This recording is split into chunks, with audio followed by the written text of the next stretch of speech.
नमः श्रीहरये नमः श्रीहरये नमः। गजाननं भूतगणादिसेवितं कपित्थजम्बूफलसारभक्षितम् उमासुतं शोकविनाशकारणं नमामि विघ्नेश्वरपादपङ्कजं। सरस्वती नमस्तुभ्यं वरदे कामरूपिणी विद्यारम्भं करिष्यामि सिद्धिर्भवतु मे सदा। गुरुर्ब्रह्मा गुरुर्विष्णुः गुरुर्देवो महेश्वरः गुरुः साक्षात् परं ब्रह्म तस्मै श्रीगुरवे नमः। षडाननं कुङ्कुमरक्तवर्णं महामतिं दिव्यमयूरवाहनं रुद्रस्य सूनुं सुरसैन्यनाथं गुहं सदा शरणमहं प्रपद्ये। न मन्त्रं न यन्त्रं न तन्त्रं न तत्त्वं सदा चिन्मयः कोऽपि कारुण्यराशिः। भुजङ्गप्रयातैः सदैवाधिरूढः प्रभो सुब्रह्मण्य प्रसीद प्रसीद। सिन्दूरारुणमिन्दुकान्तिवदनं केयूरहारादिभिः दिव्यैराभरणैर्विभूषिततनुं स्वर्गस्य सौख्यप्रदम्। अम्भोजाभयशक्तिकुक्कुटधरं रक्ताङ्गरागांशुकं सुब्रह्मण्यमुपास्महे प्रणमतां सर्वार्थसंसिद्धिदम्। गाङ्गेयं वह्निगर्भं शरवणजनितं ज्ञानशक्तिं कुमारं सुब्रह्मण्यं सुरेशं गुहमचलदिदं रुद्रतेजस्वरूपम्। तेनान्यं तारकघ्नं गजमुखसहजं कार्तिकेयं षडास्यं सुब्रह्मण्यं मयूरध्वजरथसहितं देवदेवं नमामि। மூவிருமுகங்கள் போற்றி முகம் பொழிகருணை போற்றி ஏவரும் துதிக்க நின்ற ஈராறு தோள்கள் போற்றி காஞ்சி மாவடி வைக்கும் செவ்வேல் மலரடி போற்றி அன்னான் சேவலும் மயிலும் போற்றி திருக்கை வேல் போற்றி போற்றி. உருவாய் அருவாய் உளதாய் இளதாய் மறுவாய் மலராய் மணியாய் ஒளியாய் கருவாய் உயிராய் கதியாய் விதியாய் குருவாய் வருவாய் அருள்வாய் குஹனே. ஆறிரு தடந்தோள் வாழ்க ஆறுமுகம் வாழ்க வெப்பை குருசை தனிவேல் வாழ்க குக்குடம் வாழ்க செவ்வேல் ஏரியமஞ்ஞை வாழ்க ஆனை துன் அணங்கு வாழ்க மாறில்லா வள்ளி வாழ்க வாழ்க சீரடியாரெல்லாம். வெற்றிவேல் முருகனுக்கு ஹரஹரோஹரா. நாகசுப்ரமணிய சுவாமினஹ ஜெய்.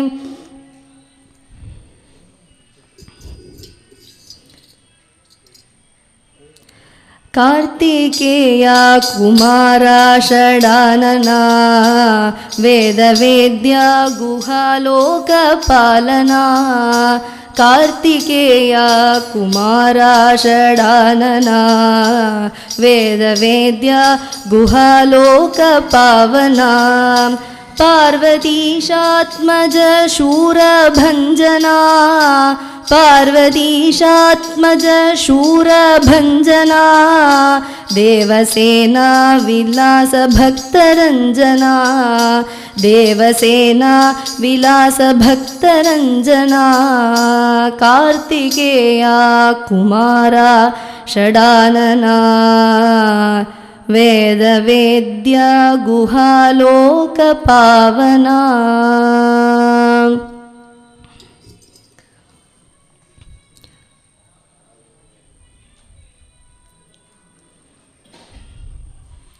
குருவாய் வருவாய் அருள்வாய் குஹனே. நாகசுப்ரமணிய சுவாமியோடைய அருள்னால தைப்பூயம் முன்னிட்டு சத்சங்கம் 5-6 நாளாக ஏற்பாடு பண்ணியிருக்கா. அதனுடைய பாகமாக முதல் நாள் சுப்பிரமணிய வைபவத்தினால தொடங்குறா உபன்யாசம். ஆதிசங்கராச்சாரியர் சுப்பிரமணிய புஜங்கத்தை இயற்றினார் அப்படிங்கிறது எல்லாருக்கும் தெரியும். அவர்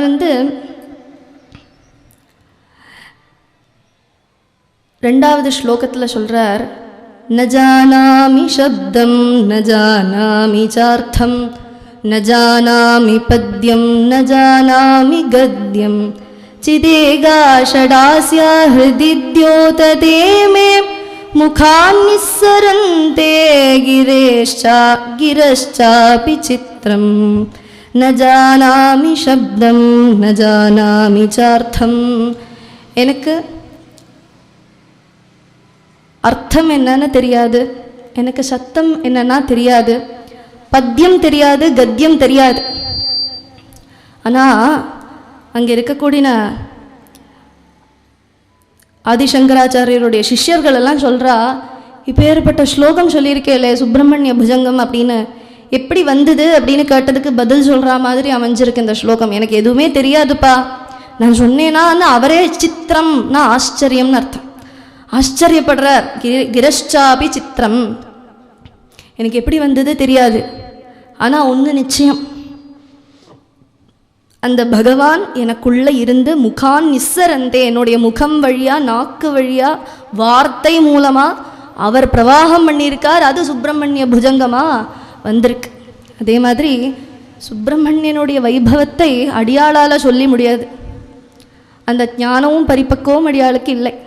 ஆனால் அவருடைய புகழை அவரே உள்ளே இருந்து சொல்லும்படியாக பிரார்த்தனை பண்ணிட்டு அவருடைய புகழை அனுபவிக்கலாம்.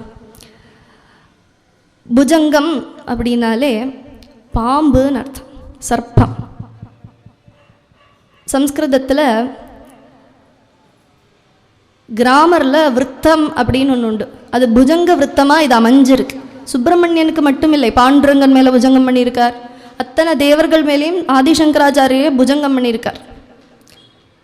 அது அந்த விருத்தத்தில் போகும். அது எப்படி இருக்கும், குழந்தைகளுக்கு கூட சுலபமாக சொல்லிட முடியும், அந்த மாதிரி தான் அமைஞ்சிருக்கு. அந்த புஜங்கத்தை யாரெல்லாம் சொல்கிறாளோ அவளுக்கு எந்த கவலையும் வாழ்க்கையில் வந்துடாது. வந்தது போகும்னு கிடையாது, வரவே வராது, தடுத்து நிறுத்துமா, அது காப்பாற்றும். எப்படி நாகதோஷத்தை கருடர், நாக விஷத்தை என்னாவது பாதை அடைஞ்சிருக்குன்னா கருடரை வழிபடுவா. அது மாதிரி சம்சாரத்தில் இருக்கக்கூடிய தோஷத்தை நீக்கிறதுக்கு நாக சுப்பிரமணியன் புஜங்கம், சுப்பிரமணிய புஜங்கம் அப்படிங்கிற அந்த அழகான ஸ்தோத்திரத்தை ஆதிசங்கராச்சாரியர் மூலமாக இந்த உலகத்துக்கு, உலக க்ஷேமத்துக்கு வேண்டி தந்திருக்கார். அப்பேற்பட்ட பகவான் நாக வடிவத்தில் இங்கே காட்சி கொடுக்கிறார். அந்த பகவானை தெரிஞ்சுக்கிறது சுலபம் கிடையாது. தெய்வம் யாருக்கும் பிரத்யக்ஷமாக இல்லையே, மறைஞ்சுதான் இருக்கார் அந்த பகவான். ஏதாவது நல்லது நடந்தால் பகவானுடைய சித்தம், ஏதாவது கெட்டது நடந்தால் பகவான் என்ன சோதிக்கிறார் அப்படின்னு ரெண்டுக்கும் பகவான் பகவான்னு சொல்கிறோம். ஆனால் ரெண்டுமே தெய்வாதீனம்தான். நினச்சது நடக்கிறதும் நினைக்காதது நடக்கிறதும் எல்லாம் தெய்வாதீனம்தான். அந்த பகவான் இல்லாமல் எதுவுமே இயங்காதே. உள்ள உயிர் மூச்சு எடுத்து விட்டுருக்கோம்னா பகவானுடைய அருள் தான். அவர் நினச்சா எல்லாம் ஒரு க்ஷணம் நிற்கிறதுக்கு தான் உள்ளது. அப்பேற்பட்ட பகவானை நம்மளுடைய புத்தியினால் அனுமானம் பண்ணுறோம். பகவானை பார்த்துட்டோம்னு சொல்லிட முடியாது, அனுமானம் பண்ணுறோம். அனுமானம்னா என்ன? இப்போ ஒரு பில்டிங்கை பார்க்குறோம், அந்த பில்டிங்கை பார்த்தா அதுக்கு பின்னாடி ஒரு என்ஜினியர் இருக்காருன்னு நம்மளுக்கு தோன்றது இல்லவா? அது இல்லாமல் ஒருத்தர் கட்டாமல் அந்த பில்டிங் வந்துடாதே. அதே மாதிரி ஒரு குழந்தைய பார்க்குறத அந்த குழந்தைக்கு அப்பா அம்மா உண்டு அப்படின்னு தெரியறது, அப்பா அம்மா இல்லாமல் அந்த குழந்தைய வந்துவிடாது. இதெல்லாம் இதுக்கு பேர் அனுமானம்னு சொல்லுவா. அதே மாதிரி இந்த பிரபஞ்சத்தை பார்த்தாக்கா இப்பேற்பட்ட சிருஷ்டி 84 லட்சம் கோடி ராசிகளை பண்ணி அத்தியுதமான பல விசித்திரமான விஷயங்களை பூதங்களை எல்லாம் சிருஷ்டி பண்ணின இந்த பிரபஞ்சத்தை பார்த்தா அது பண்ணினவர், சிருஷ்டி பண்ணினவர், சிருஷ்டிகர்த்தான்னு ஒருத்தர் இருப்பார். அவருக்கு பேர் பகவான்னு சொல்லலாம், சக்தின்னு சொல்லலாம். நமக்கும் மீறின ஏதோ ஒன்று இருக்கு, அவர் தான் இதை படைச்சிருக்காரு அனுமானம் பண்ண முடியறது இல்லவா? அது புத்தினால அனுமானம் பண்றதுன்னு அர்த்தம். ஆனா அந்த அனுமானம் போதாது. பகவான் இருக்கார் அப்படிங்கிற அதனாலதான் நம்பிக்கையில சின்னதா பிழை வருது. என்னாவது கஷ்டம் வந்தா ஏன்பா என்ன மட்டும் சோதிக்கிறேன்னு சொல்ல வைக்கிறது என்னன்னா நம்பிக்கை கம்மியானதுனால. அது ஏன்? பகவான அனுமானத்தினால தெரிஞ்சதுனால. அப்போ பகவானை எப்படி தெரிஞ்சுக்கலாம்? அனுமானம் மட்டும் போதாதுன்னு புரிஞ்சுது. அந்த பகவானை எப்படி தெரிஞ்சுக்கலாம்னா சாஸ்திரம் பிரமாணமா வகுத்து தந்திருக்கா. சாஸ்திரத்தை வச்சுண்டு பகவானை தெரிஞ்சுக்கலாம். அந்த சாஸ்திரம் நிறைய இருக்கேமா, அதுல எது அப்படின்னா சொல்றார், வேதாத் சாஸ்திரம் பரம் நாஸ்தி. வேதத்தை விட ஒரு சாஸ்திரம் மேல் கொண்டதா இல்லையாம். வேதம் தான் பிரமாணம். அந்த வேதம் என்னத்தை காட்டித்தரது, என்ன சொல்றது அப்படின்னா அதிருஷ்டமான விஷயங்களை சொல்றது. அதிருஷ்டம்னா கண்ணில் படாதது. நம்ம அனுமானம் பண்றோமே, இருக்கும்னு நினைக்கிறோமே, அது கண்ணில் படுறதா இல்லை. காத்து இங்க எல்லாம் அங்கேயும் இருக்கு. காற்றை காட்டித்தா அப்படின்னு சொன்னா காட்டித்தர முடியுமா? முடியாது. அதுக்கு ஃபேனை போடுறோம், ஃபேனை போட்டால் ஃபேன்லேருந்து வருது. அது நம்ம அனுபவ யோக்கியமாக ஃபேன் காட்டுறது. அதே மாதிரி மரத்தடியாக இருந்தாலும் சரி. ஆனால் எப்படி காற்று எல்லாங்கேயும் இருக்கோ அதே மாதிரி பகவான் எல்லாங்கேயும் இருக்கார். காட்டித்தா அப்படின்னு சொன்னால் காட்டித்தர முடியாது, உணரதான் முடியும்.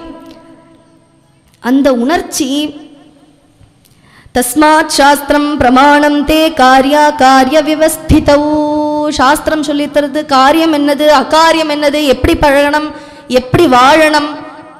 கார்த்தால் எழுந்து ஒரு மனிதன் தூங்குற பர்யந்தம் என்னெல்லாம் பண்ணணுமோ அத்தனையும் கொட்டி தந்திருக்கா வேதத்துல. அது படிச்சா வேற எதுவுமே படிக்க வேண்டிய அவசியம் கிடையாது.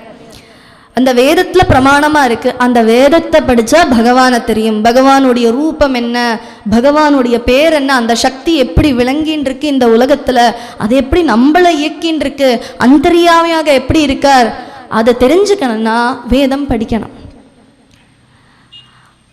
அந்த வேதம் பகவான் என்ன சொல்றது அப்படிங்கிற ஒரே வார்த்தையில சொல்லி முடிக்கலாம். எப்படின்னா பரபிரம்மம். பகவான் யாரு? பரபிரம்மம். அந்த பரபிரம்மம் இப்படி சொன்னதும் உங்களுக்கு புரிஞ்சு கொடுத்தா யாருக்கும் புரியாது. பிரம்மம்னா எல்லாம், விஸ்வம் விஷ்ணுர் வஷட்காரஹான்னு சொல்றாள். எல்லாம் அங்கேயும் விஸ்வமா இருக்கக்கூடியவர் அப்படின்னு சொன்னா நம்ம புத்திக்கு எட்டுறது இல்லையே. அதுக்காக ஆதிசங்கராச்சாரியர் 72க்கு மேலும் துர்மதங்கள் இருந்துதாம், அதெல்லாம் இல்லாம பண்ணி 6 வழிகளை 6 உபாசனைகளை காட்டி தந்தார். அதுல முருகர் ஒருத்தர். முருக வழிபாடு அப்படின்னு இருக்கு. ஓரோன்னுக்கும் ஓரோ பகவான்னு நம்ம வச்சுருக்கோம். ஏன்னாவது தடங்கள் வருதுன்னா பிள்ளையாருக்கு ஒரு 2 தேங்காய் உடைச்சுட்டு வா அப்படின்னு சொல்லுவோம். விக்னத்தை தீக்குபவர் கணபதி. குழந்தைகளுக்கு படிக்கணும் அப்படின்னா சரஸ்வதி தாயார வழிபடுறோம். ஆரோக்கியம் பாஸ்கராதிச்சேத். ஆரோக்கியம் வேணும்னா யார? சூரியனை வழிபடுங்கோ. என்னாவது ஆரோக்கியத்துக்கு கஷ்டம் வருதுன்னா சூரியனை வழிபடுங்கோ. மோக்ஷம் இச்சேத் ஜனார்தனாத். மோக்ஷம் ஆசைப்படுறேன்னா ஜனார்தனனை வழிபடுங்கோ அப்படின்னு சொல்றா. தர்மத்துல ஜெயம் வேணும் அப்படின்னா ராமரை வழிபடுங்கோ. வியாதி நிவர்த்தி ஆகணும்னா தன்வந்தர மூர்த்திய வழிபடுங்கோ. புத்தர் பலம் யசோதைரியம் நிர்பயத்வம் அரோகதா ஜாட்யம் வாக்படுத்வம் ஹனுமத் ஸ்மரணாத் பவேத். புத்தியிலேருந்து யசஸ் வர அத்தனை சௌக்கியங்களும் கிடைக்கணும்னா ஹனுமார் வழிபடுங்கோ. இப்படி ஓரோ தெய்வங்களுக்கும் ஓரோரோ நம்மளுடைய ஆവശ്யங்களை தீர்க்கறதுக்கு உண்டான சக்தி இருக்குன்னு நம்ம பார்த்துருக்கோம். சுப்பிரமணியனை எதுக்கு வழிபடணும்? பிரம்மண்யத்தை காப்பாற்றணும்னா சுப்பிரமணியனை வழிபடுங்கோ. பிரம்மண்யத்தை சமூகம் பூரா க்ஷேமமா இருக்கணும்னா சுப்பிரமணியனை வழிபடுங்கோ. ஏன்னா சுப்பிரமணியம், சுனா நல்லதுன்னு அர்த்தம். பிரம்மண்யம்னா பிரம்மமே பரம்பொருளா இருக்கக்கூடியது. பரபிரம்மம் பகவான்னா யாருன்னு சொன்னேனே, பரபிரம்மம்னு சொன்னேனே, அந்த பிரம்மம் சுப்பிரமணியனாக இருக்கார். அந்த சுப்பிரமணியனை வழிபடுங்கோ.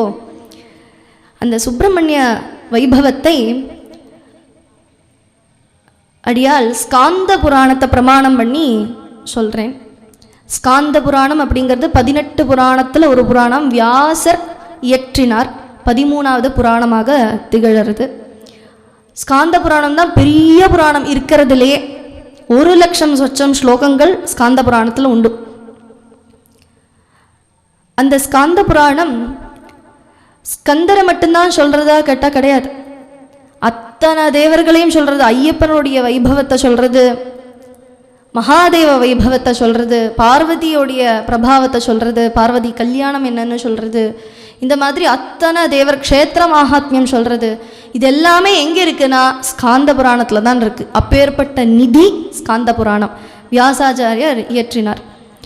இதே ஸ்காந்த புராணத்தை தமிழில் சொல்லியிருக்கா கந்த புராணம் அப்படின்னு.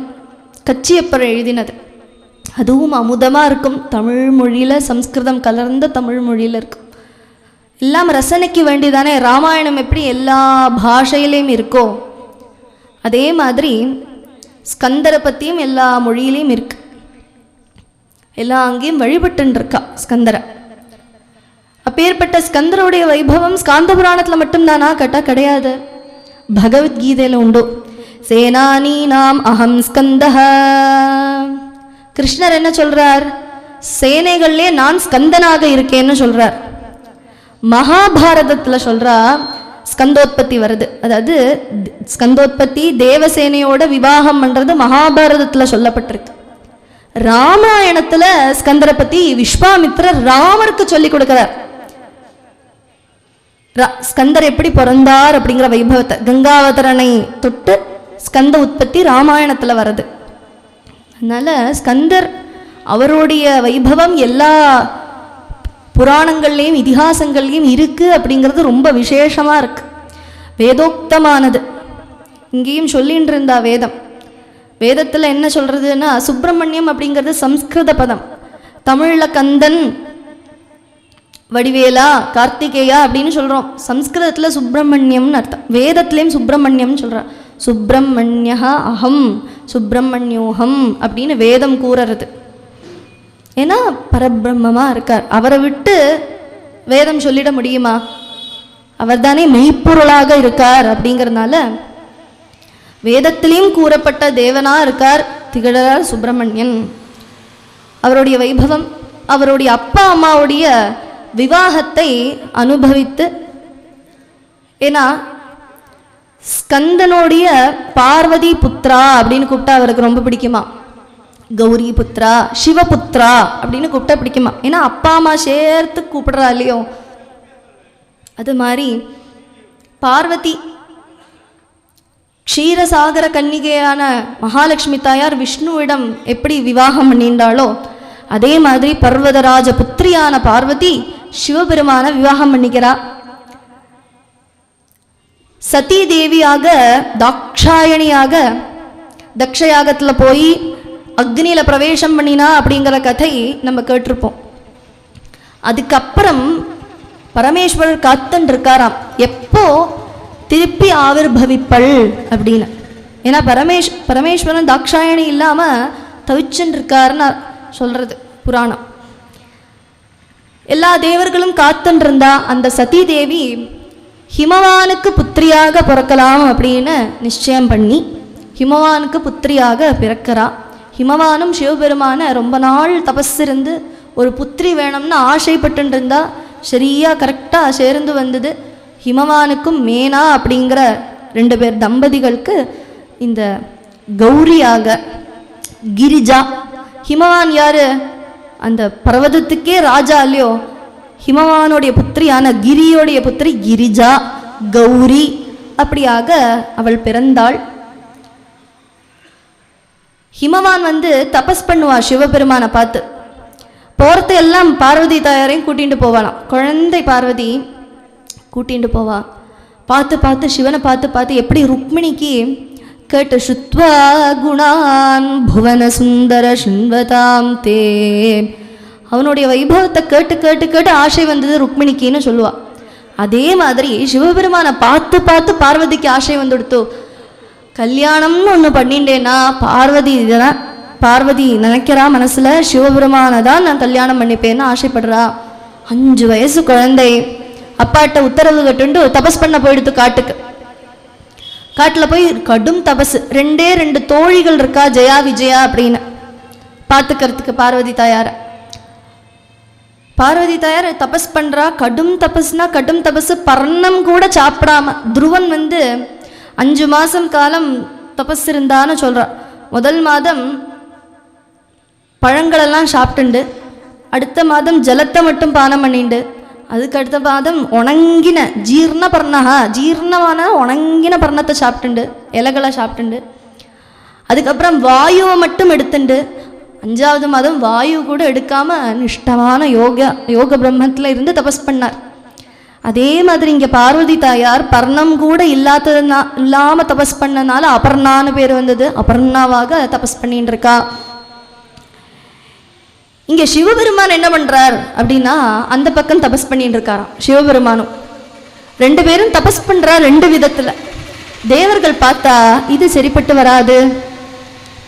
ஏன்னா இவ 2 பேரும் சேர்ந்தாதானே நம்மளுடைய ஆசை நிறைவேறும். அதனால மன்மதனை கூப்பிட்டுட்டு, மன்மதா நீ சிவபெருமானை நோக்கி உன்னுடைய புஷ்பபானத்தை வீசி விடு அப்படின்னு சொன்னான். மன்மதன் திக்குன்னு எடுத்த மன்மதனுக்கு. ஏன்னா சொல்றார், புஷ்பபானத்தை தந்தவர் அவரே, மன்மதன் அப்படிங்கிற பட்டம் தந்ததும் அவரே. அப்பேற்பட்ட அவர் மேல நான் புஷ்பபானத்தை எரியறதா, சிவசிவா அப்படின்னு நினைச்சிட்டார். பிரம்மதேவர் கேட்டார், ஓய் மன்மதா பயப்படுறீரோ? ஆமாம், அவருடைய காலாக்னி நேத்திரமான திருக்கண்ணு திறந்தா நான் பஸ்மம் ஆயிடுவேனே, அவருக்கு அபச்சாரம் பண்றது ரொம்ப தப்பு அப்படின்னு சொன்னார். அப்போ நீ இறந்துடுவான்னு பயப்படுறியோ? நீ இறந்து போயேன், லோகக்ஷேமத்துக்கு வேண்டி உயிர் விடுறதும் தப்பு இல்லையே. அதுக்கு உதாரணங்கள் எடுக்கிறார் ததீச்சி மகர்ஷி. இந்திரன் தேவர்களுடைய ராஜா. அவர் அசுரர்கள் கூட போட்டி போட்டு தோத்து போறார். ஜெயமே வரலை. நேரா போய் ததீச்சி மகர்ஷி முன்னாடி நிற்கிறார். என்னாச்சு வந்திருக்கேள் அப்படின்னு கேட்குறார். அப்போ இந்திரன் சொல்றார், எங்கள்கிட்ட கத்தியெல்லாம் இருக்கு, அது வழுக்கி போறது, யுத்தம் பண்ண முடியறதில்லை, யுத்தம் பண்ணினாலும் தோத்து போறோம், எங்களுக்கு நல்ல வீரியமான ஆயுதம் வேணும் அப்படின்னு கேட்குறா. ததீச்சி மகர்ஷி, நான் என்ன பண்ணணும்னு சொல்லுங்கோ? எங்களுக்கு நல்ல வீரியமான ஆயுதம் வேணும், அதுக்கு நீங்க ஒத்தாசை பண்ணுங்கோ. நான் எப்படி ஒத்தாசை பண்றது? உங்களுடைய நட்டல் எடுத்து ஆயுதம் பண்ணணும், அப்பதான் அது நல்ல பலமா இருக்கும் அப்படின்னு சொல்ல, எடுத்துக்கோங்களேன்னு சொன்னான். அப்படி வந்ததுதான் வஜ்ராயுதமா. வஜ்ராயுதம்னு இந்திரனுடைய ஆயுதமா இருக்குல்லவா, ததீச்சி மகர்ஷியோடைய நட்டல்ல தான் வஜ்ராயுதமா ஆயிட்டுறது. அதே மாதிரி சிபி சக்கரவர்த்தி தொடைய அறுத்து கொடுத்தார்.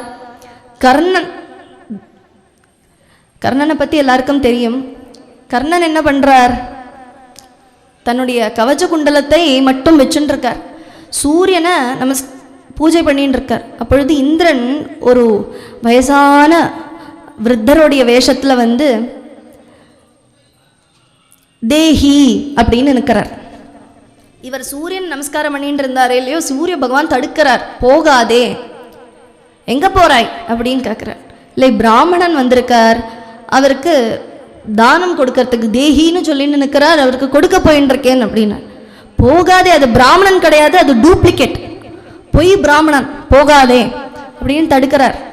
அவர் உன்னை சோதனை பண்ண வந்திருக்கா, உன்னுடைய கவச்ச குண்டலத்தை எடுக்க வந்திருக்கா, அதனால நீ போகாதேன்னு சொல்ற. ஆனா அது திரஸ்காரம் பண்ணி போறார். அதனால தானே இப்போ இன்னை பரியந்தம் வரைக்கும் நான் கர்ண பரம்பரைன்னு மார்பை தட்டிக்கிறோம்னா அவர் அப்படி இருந்ததுனால தான். அந்த கர்ணன் நேராக கவச்ச குண்டலத்தை கொடுத்து தோத்து போறார். அப்படியெல்லாம் பண்ணி, இதெல்லாம் எதுக்கு? நான் லோகக்ஷேமத்துக்கு வேண்டி தானே இப்படியெல்லாம் பண்ணின பரம்பரைப்பா நம்மளுடையது. அப்படி இருந்துட்டு நீ மன்மதா நீ இப்படி பண்றியே, இது உனக்கே சரியா படுறதா அப்படின்னு கேட்கிறார். யோசிச்சார் மன்மதர். சரி, நான் நீங்க சொல்ற சிவபெருமான் மேல புஷ்பபானத்தை போட சொல்றேன், நான் நேர சூரபத்மனை வதம் பண்ணுறதுக்கு வேண்டிதானே நீங்கள் இதெல்லாம் சொல்கிறேன். நான் நேராக போய் சூரபத்மனுடைய இடத்துல போய் புஷ்பமானத்தை போட்டு விடுறேன். அவருக்கு காமம் அதிகரித்து அவர் பேசாமல் இருந்துடுவார், யுத்தத்துக்கெல்லாம் வரமாட்டார், நீங்கள் ஜெயம் கொள்ளலாம்னு சொன்னார். பிரம்மதேவர் பார்த்தார், அதெல்லாம் முடியாது.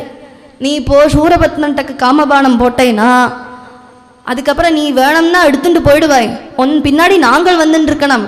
அதனால நீ இப்போ சொன்ன கேட்குறையா, போய் சிவபெருமான் மேலே புஷ்பபானம் போடுறியா, இல்லை என்னுடைய சாபத்துக்கு ஆளாகிறையா அப்படின்னு கேட்டா. யோசிச்சார். ராமாயணத்தில் மாரீச்சன் அப்படிங்கிறவர் இருக்கார். அவர் அவர்கிட்ட ராவணன் வரார், நீங்கள் மாயா மிருகமாக போய் சீதா அம்மாவை மோகம் அடைய செய்யணும், அப்பொழுது ராமரையும் லக்ஷ்மணரையும் நான் கூட்டின்னு இந்த பக்கம் போயிடுவேன், நீங்கள் கூட்டின்னு போயிடுங்கோ, நான் சீதாமாவை எடுத்துட்டு லங்காபுரிக்கு போயிடுறேன்னு சொல்கிறான். இல்லை இல்லை முடியாதுன்னு நல்ல வார்த்தையை எடுத்து கூறுறா. அதெல்லாம் ராவனுடைய காதில் விழலை. நீ இப்போ போறையா, இல்லை நான் இப்போ என்னுடைய கத்தி எடுத்து கழுத்தை வெட்டிடட்டுமா அப்படின்னு கேட்குறார். அப்போது அங்கே மாரீச்சன் என்ன யோசிக்கிறார் அப்படின்னா, இந்த ராவனுடைய கையால் வெட்டுப்பட்டு சாவறதை விட ராமரை பார்த்து ராமருடைய அம்புனாலே உயிர் போகட்டுமேன்னு நினைக்கிறார் இல்லையோ, அதே மாதிரி மன்மதன் இங்கே நினைக்கிறா, இந்த தேவர்களுடைய சாபத்துக்கு ஆளாகிறத விட சிவபெருமானுடைய கையிலேருந்தே உயிர் போகிறது மேல் அப்படின்னு ஒத்துக்கிறார். ரதி தேவியையும் அழைச்சுண்டு கிளம்புறான். நேராக போய் அங்கே யார் இருக்கா, முதல்ல யார் இருக்கணும், சிவபெருமானை சுலபமாக பார்த்துட முடியுமா, நந்திகேஸ்வரரை தாண்டாமல் நந்திகேஸ்வரர் முன்னாடி நிற்கிறார். நந்திகேஸ்வரர் பார்த்து விஷயம் சொன்னான். என்ன வாக்கம், எதுக்காக வந்திருக்கீர் அப்படின்னு கேட்குறத, இது மாதிரி விஷயங்கள் புஷ்பபானம் போட சொல்லி கட்டளை, அதுக்காக வந்திருக்கேன்னு சொல்ல, சரி நீங்கள் அந்த பக்கமாக போங்கோ, பশ্চিம திக்கு வழியாக போங்கோன்னு வழியை காட்டி கொடுக்குறார். அங்கே பார்த்தா எப்படி இருக்காருன்னா வீராசனத்தில் இருக்காராம், கையை எப்படி வச்சுட்டு யோக நித்ரையில் இருக்காராம். அந்த காட்சியை பார்த்து அப்படியே பிரமிச்சு போயிட்டாராம் மன்மதன்.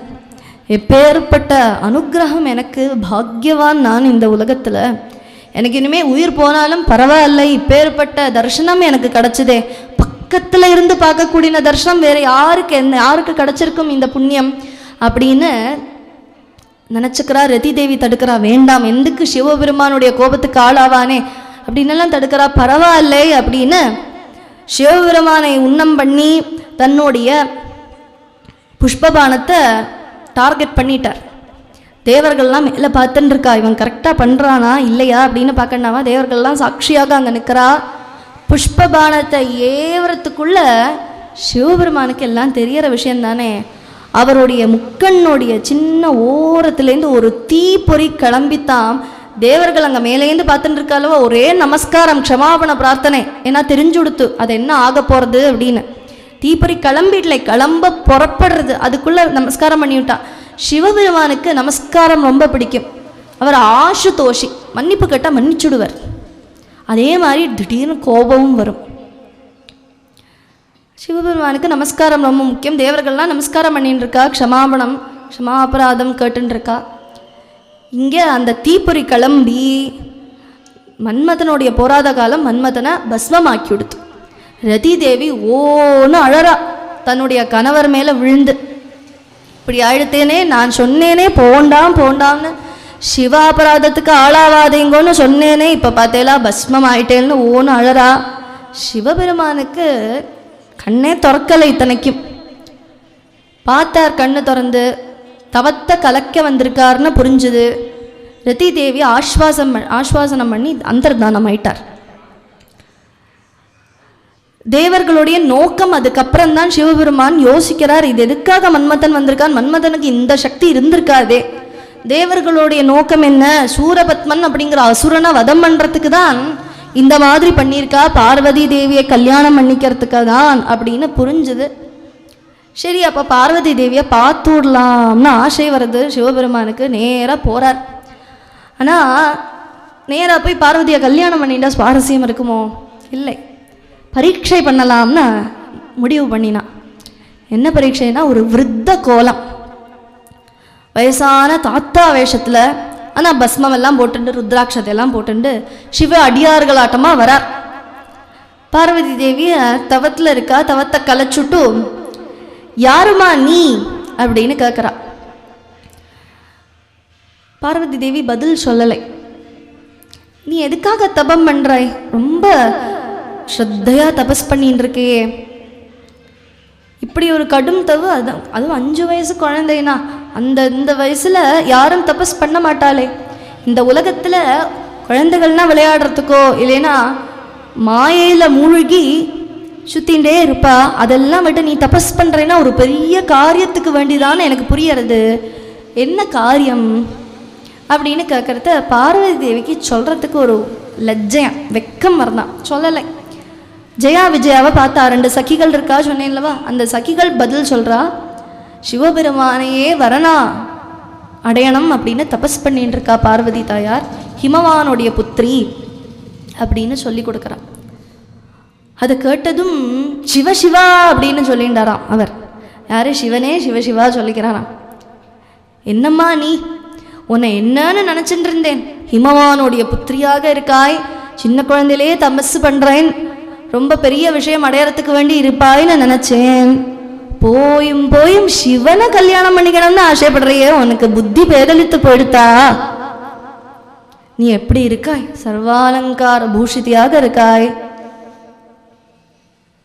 அத்தனை அழகும் கொட்டி கிடக்கு. இந்த உலகத்துல வேற யாருக்கும் இந்த மாதிரி அழகு இருக்குமா தெரியலை, நான் பார்த்ததில்லை. இப்படி இருக்கே, இப்படி இருக்கக்கூட நீ புத்திசாலியா இருப்பாய்ன்னு நினைச்சேன். ஆனா இப்படி ஒரு முடிவுக்கு வேண்டி தபஸ் பண்றியே, சேச்சே தப்பு தப்பு அப்படின்னு சொன்னா. நீ ஒரு விஷயம் பண்ணு, உன்னுடைய அழகும் சிவபெருமானையும் ஒப்பிட்டு பாரு. அவன் யார்? பஸ்மத்தை போட்டுண்டு இறந்து போனவாளுடைய அந்த தலையொட்டைய கழுத்துல போட்டுண்டு, ருத்ராட்சத்தை போட்டுண்டு, புலித்தோலை போட்டுண்டு, அவருக்கு வீடொன்னும் கிடையாது. எங்க வீடு அப்படின்னா ஸ்மசானம் தான் வீடு. கழுத்துல பாம்பை போட்டுண்டு ஒரு கோலம். அவனை போய் கல்யாணம் பண்ணிக்கணுமா? இதுக்கு மேல் நீ என்ன பண்ணிக்குவேன்? எனக்கு நல்ல ஞானம் உண்டு. யார்? அந்த தாத்தா சொல்றா, பார்வதியை பார்த்து, 5 வயசு குழந்தைய பார்த்து, நீ என்ன பண்ணிக்குவேன்? நான் உனக்கு வேண்டதெல்லாம் பண்ணித்தரேன், உனக்கு ஏத்த மாதிரி நான் இருக்கேன் அப்படின்னு சொல்றா. இதை கேட்டதும் மகாதேவா பித்தனோ நீ அப்படின்னா, பித்தா பிறை சூடி பெருமானே அருளாலா எத்தான் மறவாதே நினைக்கின்றேன் மனத்துன்னை வைத்தாய் பெண்ணை தென்பால் வெண்ணை நல்லூர் அருள் துறையுள் அத்தா உனக்காலாயினி அல்லேன் எனலாமே நாயேன் பல நாளும் நினைக்கின்றேன் மனத்துன்னை பேயாய் திரிந்தேதேன் பெறலாக அருள் பெற்றேன் வேயார் தெனை பெண்பால் வெண்ணை நல்லூர் அருள் துறையுள் ஆயா உனக்காலாயினி அல்லேன் எனலாமே ஊனாய் உலகானாய் உடலானாய் உலகானாய் வானாய் நிலனானாய் கடலானாய் மலையானாய் தேனார் பெண்ணை தென்பால் வெண்ணை நல்லூர் அருள் துறையுள் ஆனாய் உனக்காலாயினி அல்லேன் எனலாமே பித்தா பிறை சூடி. பித்தனோ நீனா, பித்தனோனா பைத்தியமா நீ கட்டிருக்கா. ஆனா சிவபெருமானுக்கு பித்தன்னு ஒரு பேர் உண்டு. சரியாதான் கேட்டிருக்கா, பித்தனோ நீ அப்படி கேட்டுட்டு இப்படி ஒரு வார்த்தை, அதாவது சிவரை நிந்தை பண்றது, பகவானை நிந்தை பண்ற இடத்துல இருக்கக்கூடாது நம்ம. நீ அப்படி சொல்லப்படுமா அப்படின்னு திருப்பி பேசலாம் வேணும், அங்கேருந்து கிளம்பி விடணுமா. ஏன்னா பகவானுடைய அபச்சாரம் பண்றது கேட்டுன்னு இருக்கப்படாது, கேட்டுன்னு இருக்க முடியாது ஒரு சரியான பக்தனுக்கு. அதனால திரும்பி சகிகளை பார்த்து கிளம்பி விடலாம் வாங்கோடி அப்படின்னு திரும்பி கிளம்பி போறா. பின்னாடி அந்த விருத்தன் இருக்க கட்டி பிடிச்சுட்டாராம். கட்டி பிடிச்சுட்டதும் அச்சோ இவன் முட்டாளே தான், கபட பிராமணன் தான், கபட பிரம்மச்சாரி தான் அப்படின்னு மகாதேவா மகாதேவான்னு காதை பத்தின்னு திரும்பி பார்த்தா சிவபெருமான் காட்சி கொடுக்கிறாராம் தன்னுடைய நிஜமான கோலத்துல. அதை பார்த்ததும் நீங்க தான் என்ன பரீட்சை பண்ண வந்திருக்கேளா, இப்படி ஆகுமா, எங்கிட்ட வேணுமா அப்படின்னு கேட்டுண்டு நமஸ்காரம் பண்றா. உனக்கு என்ன வரம் வேணும் அப்படின்னு கேட்கிறார். எனக்கு நீங்கள் தான் வேணும், எனக்கு வேற எந்த வரவும் வேண்டாம், நீங்கள் தான் வேணும் அப்படின்னு கேட்கறத. அப்படியே ஆகட்டும், எனக்கு இப்பவே உன்னை கூட்டிட்டு போக முடியாது, அது யுக்தமா இருக்காது. நான் நேராக உன்னுடைய ஆற்றுல வந்து பெரியவாளை கூட்டிட்டு வந்து பேச வச்சு விவாகம் பண்ணிக்கிறேன் அப்படின்னு வரத்தை கொடுத்து கிளம்பி விட்டார். பார்வதி தாயார் காத்துருக்கா எப்போ வருவார்னு. ஹிமவானுக்கு இந்த இது முன்னாடியே தெரியும், நாரதர் வந்து சொல்லியிருக்காராம். அதனால ஹிமவான் அவ அப்பா காத்துருக்கா எப்போ வருவா அப்படின்னு. சிவபெருமான் கூட கல்யாணம் பேசுறதுக்கு யாரு போவா, பூதகணங்களா? எல்லாரும் சிவபெருமான் ஆட்டமாக தான் இருப்பா. இதை பார்த்தா யாருக்காவது பொண்ணு கொடுக்க தோணுமா? ஒரு அப்பாவாக இருக்கத்த பார்த்தா சிவபெருமான் சப்த ரிஷியை தியானம் பண்ணி வருத்தினா அவளை எனக்கு வேண்டி பொண்ணு கேட்டுட்டு வாங்கோன்னு சொல்லி அனுப்பி வைக்கிற. அவளுக்கு பெரும் பாக்கியம். இந்த மாதிரி பாக்கியம் நாங்கள் பண்ணியிருக்க மாட்டோம் உலகத்தில். நிச்சயமாக அவசியமாக போகிறேன்னு சொல்லி எல்லாரும் கிளம்பி போகிறா பொண்ணு கேட்கறதுக்கு. ஹிமவானும் தந்தேன் அப்படின்னு காத்துன்னு இருக்கா, தந்தேன்னு. அப்படி பார்வதி சிவபெருமானுடைய கல்யாணம் நிகழறது. சர்வ பூதங்களும் தேவர்களும் ரிஷிகளும் யக்ஷர்களும் கிண்ணறர்களும் சூழ துந்துபிவாதம் வாசிக்க பார்வதி கல்யாணம் அத்தியுதமாக நடந்தது. அந்த பார்வதி கல்யாணத்தில் ரதி தேவியெல்லாம் வந்திருக்கா. ரதி தேவியை பார்த்து பார்வதி தேவி சொல்கிறா, நீங்கள் தான் இவருக்கு அருள் பண்ணுறேன்னு சொன்னேலே, காமதேவன் இப்போ பஸ்மமாக இருக்கார், அவர் மட்டும்தான் இந்த கல்யாணத்தில் இல்லையாம். அப்போ அவருக்கு காமதேவ சமுத்பவகான தேவிக்கு லலிதா சஹஸ்ரநாமத்தில் சொல்கிறோமே, அந்த காமதேவனை உத்பவிச்சவள் அவள் தானா. அம்பாளுடைய கிருப்பையினால காமதேவன் பகவானுடைய சிவபெருமான் மூலமாக உயிரை கொடுத்து உயிர் பிச்சுத்த அங்கதன்னு பேராக காமதேவன் வந்தார்னு சரித்திரம். இப்படி கௌரி சங்கரனாக கைலாசத்தில் சஞ்சாரம் பண்ணின்னு இருந்தா. அப்போது சிவபெருமான் காட்டி கொடுத்துன்னு இருக்கா. அதோ பாரு, இது இந்த பூ, இந்த புஷ்பம், இந்த மரம் அப்படின்னு ஒன்று காட்டி கொடுத்துன்னு வந்துருக்கா. பார்வதி தேவியும் அப்படியா அப்படின்னா கேட்டுன்னு வந்துருக்கா. ஒரு ஸ்தலம் எடுத்துன்னு கலபிலான சத்தம், குழந்தைகளோட சத்தம். இது என்னது இது அப்படின்னு பார்வதி தேவி கேட்குறா. அப்போது தோ இவெல்லாம் அழைச்சுன்னு வந்திருந்தேனே கல்யாணத்துக்கு, நீ பார்க்கலையா? அது அவெல்லாம் சிவபெருமானுடைய அடியார்களாட்டமாக குழந்தைகள் விளையாடின்னு இருக்கா. ஓ, அவள் வேஷம் மாற்றி வந்துருப்பா, டிப்டாப்பாக வரண்டாமா மேரேஜுக்கு. சாதாரண நாளில் ஆற்றுல இருக்கிற மாதிரி வர முடியுமா கல்யாணத்துக்கு? அதனால அவள் ரூபத்தை மாற்றி வந்திருப்பா, அதனால உனக்கு தெரியலையோ என்னவோ. இவெல்லாம் விளையாடுறான்ப்பா, கணங்கள், என்னுடைய கணங்கள் தான் அவெல்லாம் அப்படின்னு சொல்கிறா. கூட்டத்தில் ஒரு குழந்தைய பார்த்து கையை காட்டி, அந்த குழந்தை யாரு அப்படின்னு கேட்குறார். வீரகோ தேவி அத்ரி சுதே பிரியஹ, வீரகன்னு பேரு அவனுக்கு. முக்கியமானவன், கணங்கள்ல பிரியப்பட்டவன், எல்லாருக்கும் ரொம்ப குறும்பன், ஆனா புத்திசாலிகிட்டியோ அப்படின்னு அந்த வீரகனுடைய பிரபாவத்தை சொல்லி கொடுக்கிறாரு சிவபெருமான் பார்வதி தேவிக்கு. இதை கேட்டதும் ஏய் வீரகா அப்படின்னு கூப்பிடுறா. கட்ட குட்டையா நல்ல மொழி, புசு புசுன்னு இருக்கா. பக்கத்தில் வந்து நிற்கிறான். அப்படி குடு குடு குடுன்னு ஓடி வந்து, ஒரு யானை எப்படி மதகஜ வாகனா தானே இருக்கார், மதகஜமா முள்ள அண்ணன் நடை போட்டு அழகாக வருமே யானை, அது மாதிரி இந்த குழந்தை குடுகுடுன்னு வந்து நிற்கிறா. பார்வதி தேவி கூப்பிட்டதும் அது பார்த்ததும் புத்திர வாத்சல்யம் வந்துடுத்தான் பார்வதிக்கு. யார் மேலேயும் வரலை, அந்த வீரகன் மேலே தான் வந்தது. ரொம்ப புத்திர வாத்சல்யம் வந்துடுத்து. சிவபெருமான்கிட்ட பார்க்குறா, புத்திரனா ஏற்றுக்கலாமா அப்படின்னு சொல்கிறா. மா, நீ வந்து பிரம்ம வித்யை, நான் வந்து காமரிப்பு, ஜெகம் பூரா நம்மளுடைய குழந்தைகள் தான், தாராளமாக ஏற்றுக்கலாமே அப்படின்னு சொல்ல, பூதகணங்களுக்கெல்லாம் ஈசனா இருக்கிறதுனால கணேசன் அப்படின்னு பேரை வச்சான். வீரக விநாயகர்னு இப்போவும் சொல்லுவா. 108 நாமங்களில் வீரக விநாயகர்னு. இது ஒரு சரித்திரம் கணேசனுடைய உற்பத்திக்கு. கணேசன் இப்படி வந்தார்னு சொல்கிறதுக்கு.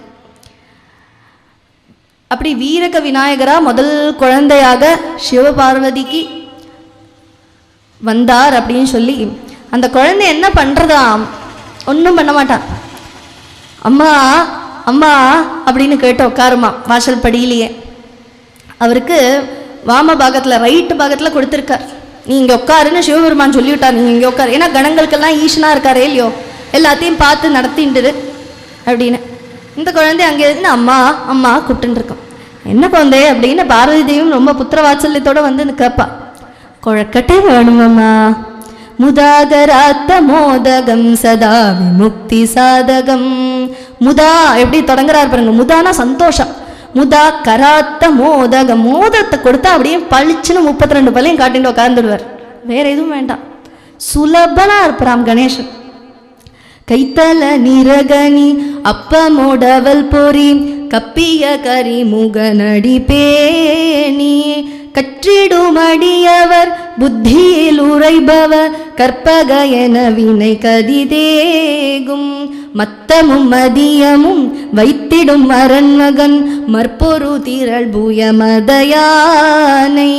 மத்தள வயிரனை உத்தமி புதல்வனை மத்தவிழ் மலர் கொடு பணிவேனே. மத்தள வயிரனை உத்தமி புதல்வனை, அவனுடைய வயிறு இப்படி எத்தரா கொடுத்தாலும் மாட்டேன், ஐயோ வயிறு நிறைஞ்சுடுத்தோன்னு சொல்லவே மாட்டேனாங்க கணேஷன். ஏன்னா வேதம் சொல்லியிருக்கேன் அன்னம்னன் இந்தியாத் அப்படின்னு, வேண்டான்னு சொல்லக்கூடாதான். அது கணபதி தான் இருந்து காட்டித்தரார். எவ்வளோ கொழுக்கட்டை வாழ்ந்தாலும் மூச்சு பேச்சு காட்டாமல் உட்காந்து ஓரத்தில் உட்காந்து சாப்பிட்ற, யாரையும் உபதிரவம் எல்லாம் பண்ண மாட்டார், அவர் பாட்டுக்கு சாப்பிட்டுன்னு இருப்பார். பிரம்மஸ்பதியாக இருக்கிறதுனால ரொம்ப சிம்பிள் பர்சன் கணபதி. ஒரு மஞ்சளை வச்சு கூப்பிடுங்க வந்து உட்காந்துடுவார். ஒரு மரத்தடியில் வச்சு ஒரு சின்ன ரூபத்தை உண்டாக்கி கூப்பிடுங்கோ வந்துடுவார். ஒரு மண்ணில் உண்டாக்கி கூப்பிடுங்கோ அந்த சாநித்தியம் வந்துடும். பிரம்மணஸ்பதியாக இருக்கிறதுனால அவரை வந்து என்ன பண்ணுவார் கணபதி, இடைஞ்சல் பண்ணுவாராம். இடைஞ்சல் பண்ணுவார். அவர் அனுகிரகம் பண்றதே இடைஞ்சல் பண்ணிதானாமா. விக்னகர்த்தா விக்னஹர்த்தா. விக்னகர்த்தானா விக்னத்தை உண்டாக்குபவர், விக்னஹர்த்தானா விக்னத்தை இல்லாம பண்றவர். இப்போ ஒரு பஸ்ஸு மறிஞ்சு விழப்போறது, அந்த பஸ்ஸை பிடிக்கிறதுக்கு நம்ம போயின்னு இருக்கோம். வேணும்னே மூக்கில் இருக்க கண்ணாடியை மறைச்சி வச்சுடுவாராம் கணபதி. நம்ம தேடிண்டே சமயம் போகும், பஸ்ஸும் போயிடும். എന്നിട്ട് கணபதியே பழின்னு சொல்லுவோம். எல்லாம் இந்த கணபதினால பகவானுடைய இப்படி சோதிக்கிறானே என்னை போட்டு அப்படின்னு கணபதியே அர்ச்சனை பண்ணுவோம். ஆனால் அது மறிஞ்சு விழுந்திருக்கும். அதை காப்பாற்றுறதுக்கு வேண்டி விக்னத்தை உண்டாக்கினார், அப்புறம் விக்னத்துலேருந்து காப்பாற்றினார். இது ரெண்டும் பண்ணுவராம் கணபதி. இடையூறு இல்லாமல் பண்ணுறவர், சர்வ மங்களத்தையும் கொடுப்பவர். பிள்ளையார் ஹனுமார் அப்படின்னு சொன்னாலே குழந்தைகளுக்கு ரொம்ப பிடிக்கும். பிள்ளையார், எப்படி பிள்ளையார்னு பேர் வந்து, பிள்ளைனா குழந்தை, யாருன்னா ஒரு மரியாதையாக கூறுறோம் பிள்ளையார் அப்படின்னு. இது மகா பெரியவா தெய்வத்தின் குரல்லாம் சொல்லியிருக்கா இதனுடைய வியாக்கியானத்தை. அந்த பிள்ளையார் கவர்ச்சி தான். அவருக்கு சித்தி புத்தின்னு சொல்கிறோமே, அது என்னது சித்தி புத்தி? சித்தினா பல சித்திகள் உண்டு, அனிமா லகிமா மகிமா அப்படின்னு நிறைய உண்டு. அதில் லகிமாவை வச்சுட்டு தான் மூஷிகன வாகனம். இப்பேற்பட்ட ரூபத்துக்கு யோசிச்சு பாருங்க, ஒரு வாகனம்னா எப்பேற்பட்ட பெருசு வேண்டி இருக்கும் அவருடைய கணத்துக்கு, அவருடைய சாப்பாடுக்கு. ஆனால் மூஷிகனை வச்சுருக்கா எப்படி அது? அதுதான் லகிமா சித்தியில் அவருடைய தன்னுடைய இடையை சுருக்கி அதுக்கு மேலே வச்சிருக்கா. தான் வந்து சித்திகளுக்கெல்லாம் அதிபதியாக இருக்கிறேன்னு காட்டுறதுக்காக அப்படி வச்சிருக்காராம் சித்தி. அதே மாதிரி புத்தியும் அப்படிதான். பிரம்மச்சரியத்திலேயே இருந்தாதான் புத்தியும் வரும், சித்தியும் வரும். இது ரெண்டும் கணபதிக்கு அடிமை அப்படின்னு காட்டுறதுக்காக சித்தி புத்தி விநாயகராக திகழறார். இப்படி பிள்ளையாரையும் பார்த்துட்டோம். அப்புறம் ஒரு அசுரன் இருந்தார், தாரகாசுரன் அப்படின்னு ஒரு அசுரன். அதே மாதிரி சூரபத்மன் அப்படின்னு அசுரன். இப்படி நிறைய அசுரர்கள் இருக்கா. இந்த ரெண்டு முக்கியமான அசுரர்கள் தான் புராணங்கள் சொல்றது. தாரகாசுரன் என்ன பண்றான், பிரம்மாவை குறித்து தபஸ் பண்றான், கடும் தபஸ். அவன் அசுரன் அப்படிங்கிறதுனால தபஸ்ல எல்லாம் கோட்டை விட்டுட மாட்டான், அசுரமா தபஸ் பண்ணுவா. அப்படி தபஸ் பண்ணி பிரம்மாவை அழைச்சுட்டு என்ன கேட்குறார், ஹிரண்யகசிபு வரம் கேட்டாரே இல்லையோ, மேலே ஏம்படாது கீழே ஏம்படாது கார்த்தால ஏம்படாது சாயங்காலம் ஏம்படாதுன்னு கேட்டாரே இல்லையோ, அதே மாதிரி இந்த தாரகாசுரன் பிரம்மாவை பார்த்து கேட்குறார், யாராலையும் எனக்கு மரணம் கூடாது, வஜ்ராயுதத்தினால மரணம் கூடாது அப்படின்னு எல்லாம் கேட்குறார். ஆனால் ஒரு விஷயத்தை விட்டுட்டார், குழந்தையால மரணம் ஏற்படக்கூடாதுன்னு கேட்கலையாம்.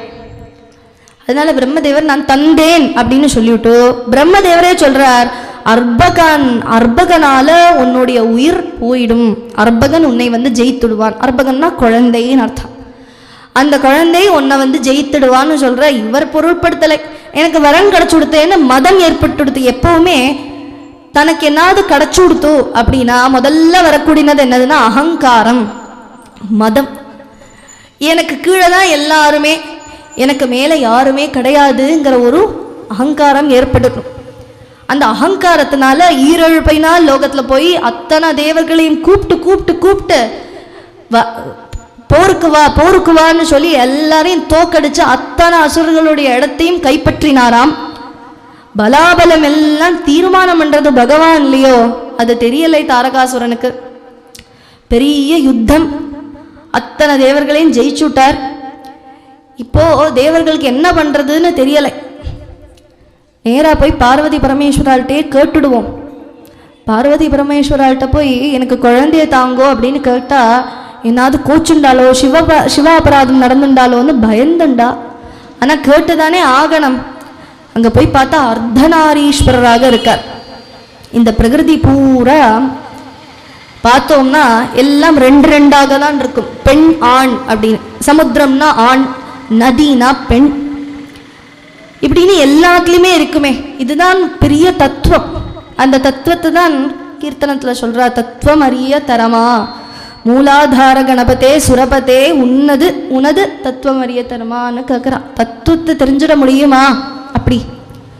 ஆனால் அர்த்தநாரீஸ்வரராக அதுதான் பெரிய தத்துவம்னு சொல்றா.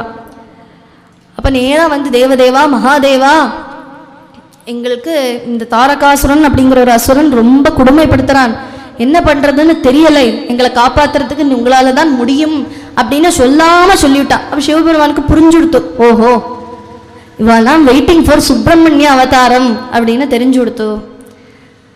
அப்போ சிவபெருமான் பார்வதி தேவியை பார்த்து லோகக்ஷேமத்துக்காக அசுரர்களை வதம் பண்ணி சமூக க்ஷேமத்துக்காக பிரம்மண்யத்தை காப்பாற்றுறதுக்காக அத்தனை பேருக்கும் க்ஷேமத்தை கொடுத்து மங்களகரமாக வேதோபதேசத்தை பண்றதுக்காக வேத பொருளான அந்த ஜோதியை தனக்குள்ளேந்து உருவாக்கினார் அப்படின்னு சொல்றார். அந்த ஜோதியை தாங்கிறதுக்கு யாராலையும் முடியலை, எல்லாரும் அறக்க பறக்க ஓடுறா. ஏன்னா அவ்வளோ பிரகாசமாக சூரிய கோட்டை பிரகாசமாக ஜொலிக்கிறது அந்த ஜோதி. சிவபெருமான்டேந்து வந்த ஜோதினா என்ன பண்றது தெரியாம எல்லாரும் ஓடுறா. யார் எடுத்துப்பா அந்த ஜோதிய? அந்த ஜோதி தானே குழந்தையா மாறணும், என்ன பண்றது தெரியல. எல்லாரும் பகவான்கிட்ட போய் கேட்குறா, இது என்ன பண்றது தெரியலையே, நீங்க ஜோதியை புறப்பட வச்சுட்டேன் எங்களுடைய விண்ணப்பம் படி, என்ன பண்றது தெரியலையே அப்படின்னதும் அக்னி வாயுவை கூப்பிட்டுட்டு சொல்றா, நீங்கள் இதை தரிங்கோ, தரிக்கிறதுக்கு உண்டான சக்தியை தந்தேன்னு சக்தியை கொடுத்து முதல்ல பூமியிலேருந்து அக்னி வகிச்சுண்டு போகிறா. அக்னிக்கும் ஒரு சமயத்தில் தாங்க முடியலே, அக்னி நேர கங்கால போட்டு விடுறா அந்த ஜோதியை. அந்த கங்கையில் எப்படி மிதந்துண்டு போகிறதாம். போய் சரவணம்ங்கிற தர்ப காடு, சரவணம்னா தர்ப காட்டில் அந்த ஜோதியை போட்டு விடுறா சரவண பொய்கையில். அந்த ஜோதி அழகா ஒரு குழந்தையா மாறதாம் சரவண பொய்கையில். சரவணன் அப்படிங்கிறவர் சூரபத்மனை பயந்து விண்ணப்பிக்கப்பட்ட அந்த குழந்தை தேவர்கள் எல்லாம் பார்த்தா சந்தோஷம் அடைஞ்சா பாலரூபமாக அங்க திகழ்ந்தார் அப்படின்னு சொல்றார்.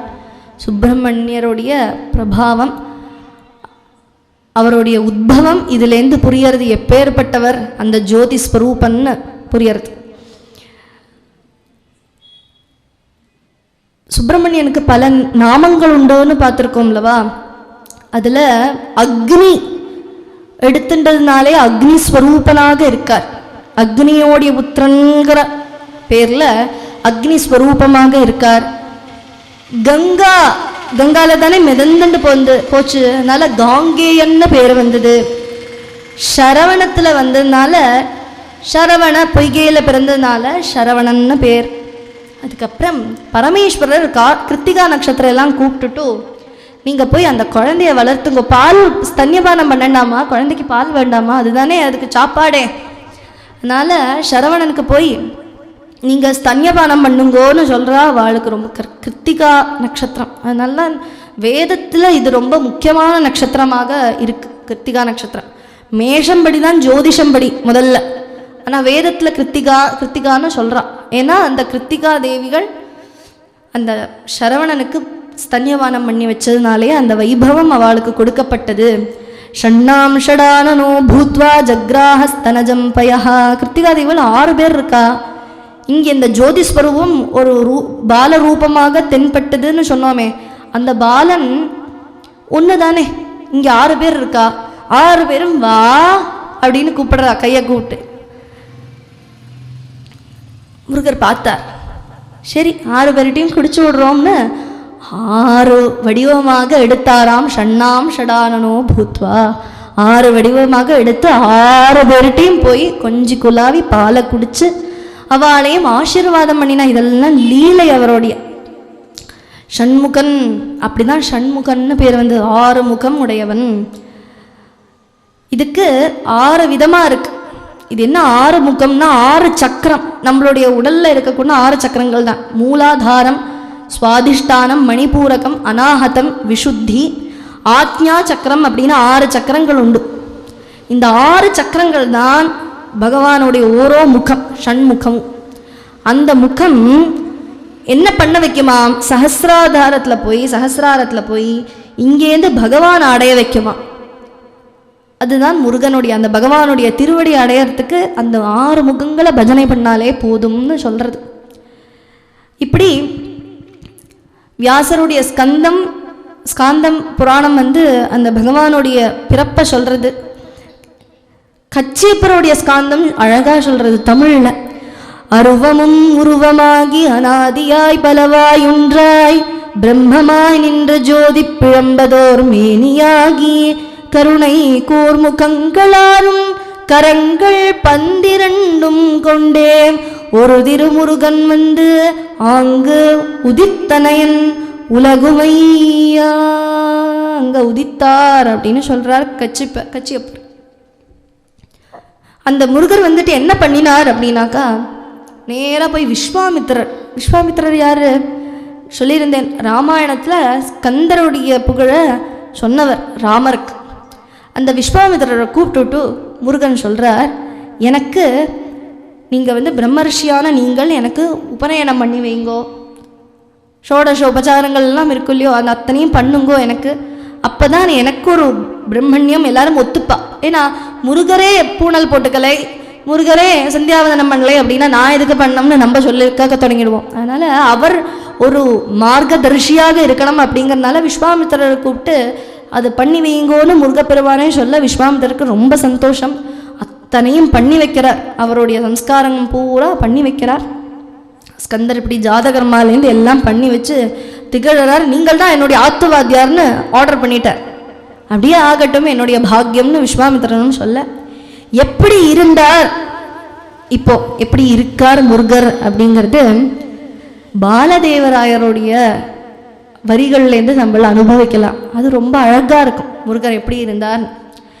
ஷஷ்டியை நோக்க சரவண பவனார் சிஷ்டர் குதவும் செங்கதிர் பாதமிரண்டில் பன்மணி சதங்கை கீதம் பாட கிங்கினியாட ஆறுமுகமும் அணிமுடியாரும் நீரிடு நெற்றியும் நீண்ட புருவமும்.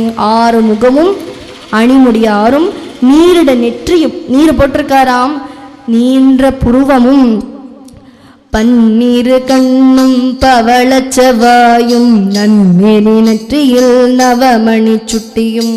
பன்னீரு கண், 6 முகம்னா 12 கண்ணு வேணுமே இல்லையோ. பொதுவாக பகவானுடைய அவதாரம் வர்ணனை பண்ணுறத எப்படி வர்ணனை பண்ணுவான்னா கொவ்வை பழம் போலன்னு சொல்லுவாள். ஆனால் இங்கே முருகருக்கு என்ன பண்ணியிருக்கார் பாலதேவராய சுவாமிகள்னா, பவளச்செவ்வாயும் பவழமாட்டமாக இருந்துதான் வந்த உதடு, நன்னேறி நெற்றியில் நவமணி சுட்டியும். பெண்களுக்கு தான் சுட்டி போட்டு விடுவா இங்கே, நெற்றி சுட்டி அப்படின்னு. முருகனுக்கு இங்கே போட்டு விட்டுருக்கா. அது போட்டு விட்டு அழகாக திகழறானாம். ஈராறு செவியில் இலது குண்டலமும் ஆறிரு தின்புய தழகிய மார்பில் பல்பூஷணமும் பதக்கமும் தரித்து நன்மணி பூண்ட நவரத்ன மாலையும். அழகா குண்டலம் போட்டிருக்கானாம். 6 அழகான மார்பில் பல்பூஷணங்கள் எல்லாம் போட்டுண்டு பதக்கமெல்லாம் தரித்துண்டு நவரத்னங்கள உடைய மாலைகளெல்லாம் போட்டுருக்காராம். முப்புரி நூலும் முத்தணி மார்பும் செப்பழகுடைய திருவயிருந்தியும் துவண்ட மருங்கில் சுடரொளி பற்றும் நவரத்னம் பதித்த நற்சீராவும் இரு தொடை அழகும் இணை முழந்தாலும் திருவடியதனில் சிலம்பொலி முழங்க. முப்புரி நூலும்னா என்னது? பூணல் போட்டுருக்கானாம். முத்தணி மார்பும் அழகான மார்பு, திருவயர் உந்தியும் சின்னதாக உந்திருக்கு, அழகான திருவயர், நவரத்னம் போட்டுண்டு அழகாக ஜொலிக்கிறார். இரு தொடை அழகும். தொடை எப்படின்னா ரெண்டும் ஈக்குவலாக இருக்கான், கொஞ்சம் அந்த பக்கம் இந்த பக்கம் அப்படியெல்லாம் இல்லை, ரெண்டும் அழகாக இருக்குது. அப்படியே சொல்லிட்டு கீழே வரார், திருவடியை பார்க்குறார், சிலம்பொலியை பார்த்துட்டார், சிலங்கையை பார்த்துட்டார். சிலங்கையை பார்க்கதும் காதில் விழறதாம் அவருக்கு. சிலம்பொலி முழுங்க முழங்க. எப்படி முழங்கிறது? கேட்டதும் எப்படி முழங்கிறது சொல்லண்டாமா? செஹகண செஹகண செஹகண செகண முக முக முக முக முக முக முகண நஹ நஹ நஹ நஹ நஹ நஹ நஹ டிகு குண டிகு குண டிகு குண டிகுண ரர ரர ரர ரர ரர ரர ரர ரிரி ரிரி ரிரி ரிரி ரிரி ரிரி ரிரி ரி டு டு டு டு டு டு டு டு டு டு டு டு டு டு டு டகு டகு டிகு டிகு டங்கு டிங்கு கு. இந்த மாதிரி சத்தம் போடுறதான், களீர் களீர்னு முருகருடைய சத்தம் போடுறதுன்னு வர்ணனை பண்ணுறார். இதெல்லாம் சொல்லி அந்த கந்த சஷ்டி கவச்சத்தில் என்னுடைய கண்கள் நீ காப்பாத்து அப்படின்னு ஒருன்னு சொல்லிட்டு வருவார். நீ காக்க, என்னுடைய காதுகள் நீ காக்க அப்படின்னு ஒன்று சொல்லிட்டு வருவார். அவருடைய பெரிய கருணை எல்லா அங்கங்களையும் காப்பாத்துன்னு சொல்றது நியாயம். இடுப்பில் போட்டிருக்க அரஞான நீ காப்பாத்துன்னு சொல்லுவாளா? நானாங்கயிற்றை நல்வேல் காக்க, நானாங்கயிற்றை காப்பாத்துன்னு சொல்றா. நல்வேல், அந்த வேலே என்னை காப்பாத்து, என்னுடைய நானாங்கயிற்றை காப்பா. ஏன் அப்படின்னா, எல்லாம் போய் கோமனாண்டியா இருந்தாலும் அந்த நானாங்கயிற்று நம்மளுடைய மானத்தை காப்பாத்துமே இல்லையோ, அதனால நானாங்கயிற்றை காப்பாத்துன்னு சொல்ற. அப்பேற்பட்ட ஸ்கந்த சஷ்டி கவச்சம். கவச்சம்னாலே காப்பாற்றுறது, ப்ரொடெக்ஷன், ஷீல்டுன்னு அர்த்தம். இதை படிக்கிறவாளுக்கு அதிலே சொல்கிறா 36 உரு கொண்டு 36 வாட்டி சொன்னேன்னா அந்த ஸ்கந்த சாலோக்கியத்தை அடைவேள் அப்படின்னு இதில் எந்த சந்தேகமும் இல்லைன்னு அவர் சொல்கிறார். அப்பேற்பட்ட முருகனாக அங்கே திகழறார். இதை படிக்க படிக்க அவங்களுடைய முருகனுடைய ரூபம் நம்மளுடைய மனசில் வந்து நிற்கும், சந்தேகமே இல்லை. அப்படி இருக்கார், திகழறார் அந்த முருகன். அப்பா அம்மா வந்துட்டா. யார்? பரமேஸ்வரர் அல்லவா? சரியான அப்பா அம்மா பரமேஸ்வரன் பார்வதி தானே. அவள் 2 பேரும் வரா. வந்து ரிஷப வாகனத்தில் வந்து காட்சி கொடுக்கிறார். கிடுகிடுன்னு சுப்பிரமணியன் நமஸ்காரம் பண்ணுறார், அபிவாதையை சொல்கிறார். அப்பா அண்ணா, அப்பாட்ட அபிவாதையை சொல்லண்டாமா? சிவபெருமான் குழந்தையை பார்த்து உச்சி முகராளாம். பொதுவாக அப்பா அம்மா அப்படின்னா குழந்தைகளை உச்சி முகரணம்னு சொல்லுவா. நமஸ்காரம் பண்ணி உச்சி முகரணம். அது குழந்தைகளை மட்டும் கிடையாது, குழந்தை வெளியூர் போயிட்டு வந்தாலும் சரி, எவ்வளோ பெரிய வயசானாலும் சரி, வந்து உச்சி முகர்ந்து அந்த குழந்தைக்கு நல்ல 4 வார்த்தை சொல்லணும்னு சாஸ்திரம் சொல்கிறது. அப்படி பண்ணினா தீர்காயுஸாக இருப்பனாம் அந்த குழந்தை. அது மாதிரி இங்கே முருகனை உச்சி முகர்ந்து அந்த குழந்தைக்கு பார்த்து சொல்கிறார், எல்லாரையும் பார்த்து சொல்கிறார். எல்லாரும் சாட்சியாக தானே இருக்கார். எனக்கும் இவனுக்கும் பேதம் இல்லைன்னு சொல்கிறார். யார்? சிவபெருமானே சொல்கிறார். ஏன் அப்படி பேதம் இல்லாமல் இருக்குமா? அவருடைய குழந்தை தானே. சரியா அந்த சரித்திரத்தை யோசிச்சு பாருங்கோ. சிவபெருமான்டேந்து அந்த ஜோதி புறப்பட்டு ஒரு ஜோதியாக வெளியில் வந்தது தானே சொன்னேன். ஒரு தீபத்துலேருந்து ஒரு ஜோதி எடுத்து இன்னொரு தீபத்தில் வந்தால் அந்த தீபத்துக்கும் வித்தியாசம் காண முடியுமா? முடியாது. ரெண்டும் ஜோதி ஒரே பிரகாசம்தான் அடையும். அதே மாதிரி சிவனும் முருகனும் வேறில்லைன்னு சிவபெருமான் சொல்கிறார். குழந்தை ஆனாலும் சர்வ சாஸ்திரங்களும் அவன் அறிவான், எல்லாம் அடையலாம் அவனை நினைக்கிறவாளுக்கு. அவனை வழிபடுறவா அத்தனை பேரும் என்னுடைய பக்தர்களே அப்படின்னு எல்லாரையும் பார்த்து ஆசீர்வாதம் பண்ணி அவர்கள் கிளம்புறா. இந்த குழந்தை அழகாக வளர்ந்துட்டு வருது. அப்போது குழந்தைக்கு விளையாடுறதுக்கு யாரும் இல்லை.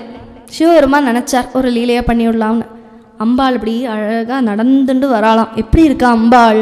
சர்வாபரண பூஷிதையாக அழகாக காலில் கொலுசை போட்டுண்டு களீரன் சத்தம் போட்டுண்டு அழகாக மெல்ல நடந்துட்டு மூக்கில் மூக்குத்தி போட்டு லோலாக்கெல்லாம் போட்டுண்டு பின்னல் போட்டுண்டு ஜம்முன்னு வராராம்.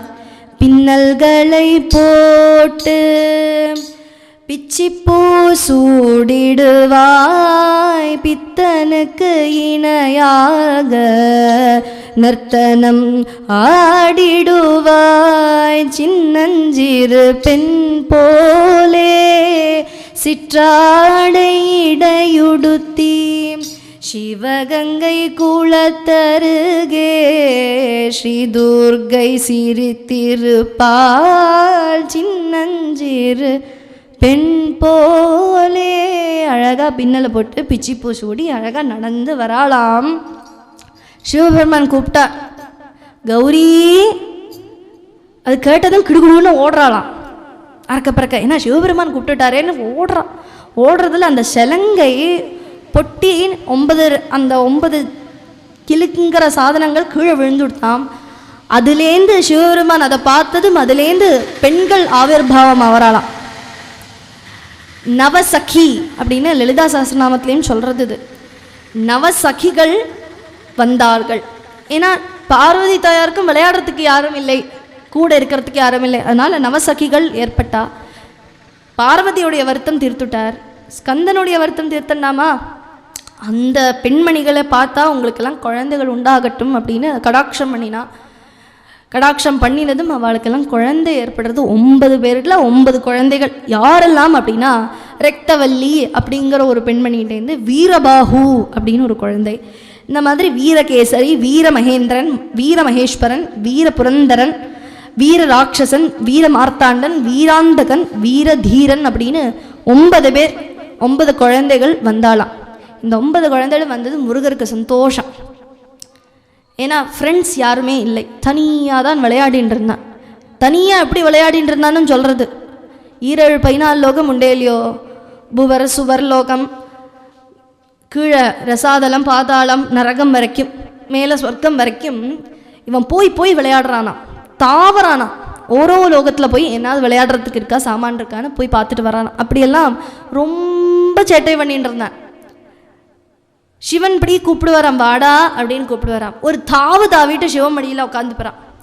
பார்வதி தேவி என்ன சிவபெருமான்ட்ட மட்டும் போகிறேன், எங்கிட்ட வா ஏண்டா கண்ணா அப்படின்னு கையை கூப்பிடுவாளாம்.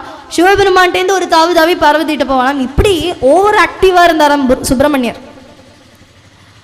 அப்படி இருந்தாராம். கிடுகிடுன்னு தாவி நடந்து போகிறது ஓடுறதெல்லாம் இல்லை அவருக்கு. அவருடைய அகராதியிலே இல்லை, தாவறது தான்.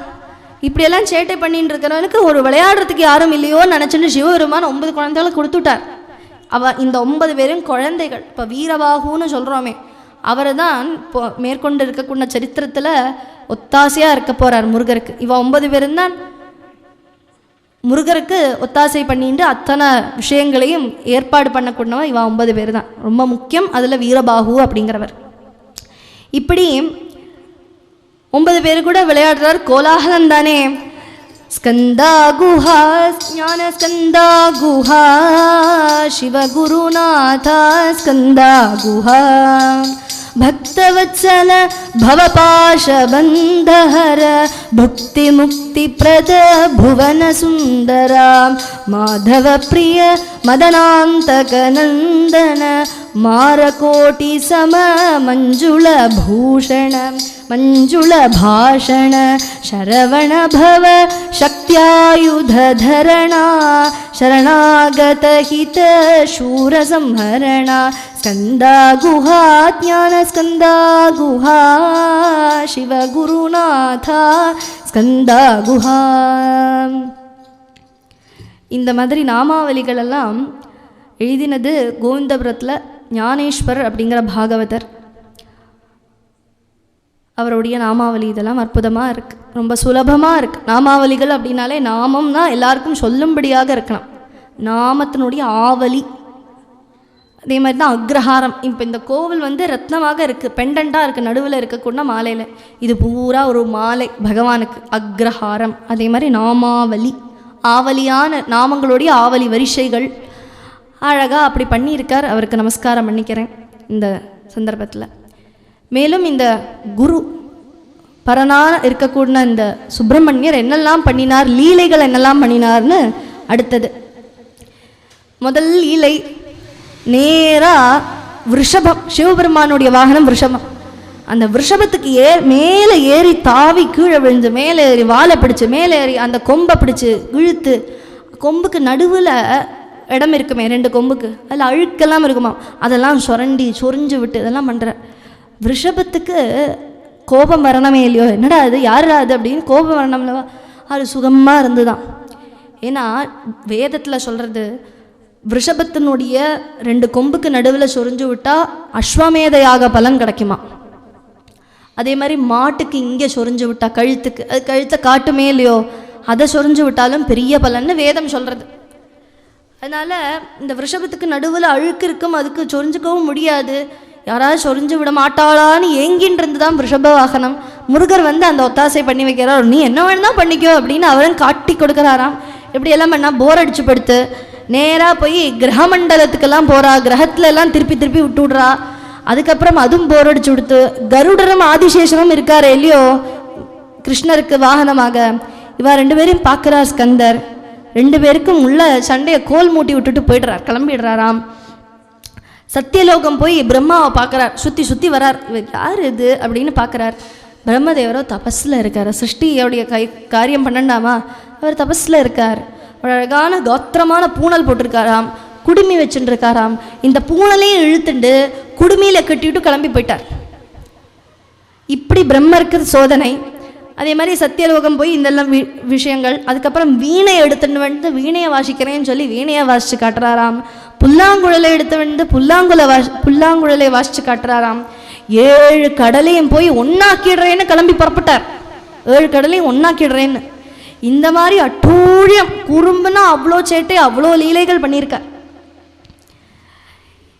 இதெல்லாம் பண்ணி இப்படியெல்லாம் பண்ணுறாரே சிவபெருமானே அப்படின்னு முருகர்கிட்டே போய் இப்படி பார்த்து நிற்கிறா. அப்போது வீரபாகு போன்ற அத்தனை பேருக்கும் தன்னுடைய விஸ்வரூபத்தை காட்டினார் அப்படின்னு புராணம் சொல்கிறது.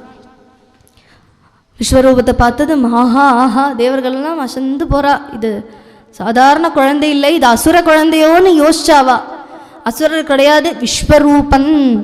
இந்த உலகத்தையே ஆளக்கூடியவன், இந்த உலக ரூபமா, இந்த ஜோதிர்மயமாக இருக்கக்கூடியவர், அக்னியாக இருப்பவர் அப்படின்னு அவருக்கு புரிந்தது.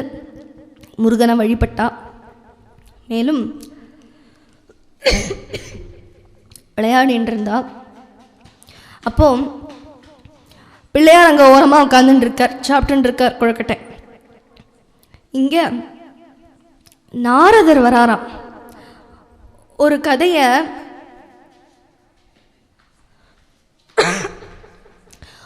ஒரு கதையில் எப்பவுமே தேவர்களுடைய கதையில் ஒரு ட்விஸ்ட் அப்படின்னா யாருனாலன்னா நாரதர்னால தான். நாரதர் கலகம் பிரியை அப்படின்னு எல்லாம் சொல்லுவோம். கலகத்தை உண்டாக்கி நல்லது பண்ணுறவர் அவர். ஆனால் என்னவோ கதை நன்னா ஒரு மாதிரி போயின்னு இருக்கும், அந்த கதையை திருப்பி விட்டுட்டு போயிடுவார். அது நல்லதுக்கு தான் முடியும். நாரம் ததாதி இது நாரதம். நாக்கள் எப்பவும் நாராயணா நாராயணா சொல்லக்கூடியவர், நாராயண நாமத்தை தரக்கூடியவர் நாரதர், லோக குரு நாரதர். அப்பேற்பட்ட நாரதர் வராராம். ஒரு ஆற்றுல குழந்தைகள் இருக்கானா அந்த குழந்தைகளுக்கு பிஸ்கெட்டு, பழமோ சாக்லேட்டோ இதெல்லாம் வாங்கிட்டு போகிறது நாகரீகம் தானே. சும்மா கையை வீசிட்டு போகிறதெல்லாம் படாது. நாரதர் வரார், அவரும் கொண்டு வரார். என்ன கொண்டு வரார்னா ஒரு பழம், ஒரே ஒரு பழத்தை. அவருக்கு தெரியாதா இங்கே 2 குழந்தைகள் இருக்கான்னு? தெரிஞ்ச ஒரு பழத்தை கொண்டு வரார். கொண்டு வந்துட்டு அந்த பழத்தை கொடுக்குறார். குழந்தைகள் அந்த 2 பேரும் கணபதி துள்ளி ஆடுறார். ஆஹா, பழம் வந்து கொடுத்து. முருகருக்கும் சந்தோஷம், பழம் வந்து கொடுத்தே அப்படின்னு. நேராக போய் குடுகுடுன்னு அம்மாட்ட முன்னாடி நிற்கிறா. அம்மா பழம் பழம் பழம். இருங்கோடா, சண்டை போடாதீங்கோ, 2 பேர் ஒரு பழம் தானே இருக்குது, 2 பேருக்கும் வேண்டாமா, நான் கத்தி எடுத்துன்னு நறுக்கின்னு வந்து 2 பீஸா தரேன் அப்படின்னு புறப்பட்டா. நாரதர் சொன்னார், இல்லை இல்லை இல்லை, அப்படியெல்லாம் பண்ணக்கூடாது. இது வந்து ஞானப்பழம், அது முழுசாக சாப்பிட்டா தான் ஞானம் வரும், இல்லைன்னா எதுவுமே இருக்காது, பழம் மட்டும்தான் சாப்பிட்ட மாதிரி இருக்கு அப்படின்னா. அப்போது இது என்னடா வம்பு, நன்னா தானே போயின்னு இருந்தது, குடும்பத்தை கலகம் பண்ணணுமா இப்படி? அது 2 குழந்தைகளும் நல்ல வீரியம் உண்டு, 2க்கும் விடாது, அம்மாவை விடாது, இப்படி சோதனை பண்ணுறையே அப்படின்னு பார்வதி தாயார் நினச்சிட்டு சொல்கிறார். கிருத்வா பாலக பூப்ரதட்சிணமிதம் திவ்யம் பலம் பிராப்னுயாஹ இத்யாஹ அச்சுத சோதரி தவ விபோ பத்னி கணேசம்புகம். கணபதியும் ஷண்முகனையும் பார்த்து, கிருத்வா பாலக பூப்ரதட்சிணதம், பூனா பூமி, பூமியை யார் சுற்றி வராளோ, முதல்ல சுற்றி வராளோ அவளுக்கு பழம் அப்படின்னு சொல்லிட்டா. பூமி பிரதட்சிணம் அப்படின்னா ரொம்ப விசேஷம். திவ்யநாமத்தில் கூட அந்த விளக்க ஜோதியிலேருந்து எடுத்துன்னு வந்து அந்த விளக்க பகவான் ஆவாகனம் பண்ணி தான் நாங்கள் வைக்கிறா, அதை தீப பிரதட்சிணம் பண்ணுறா.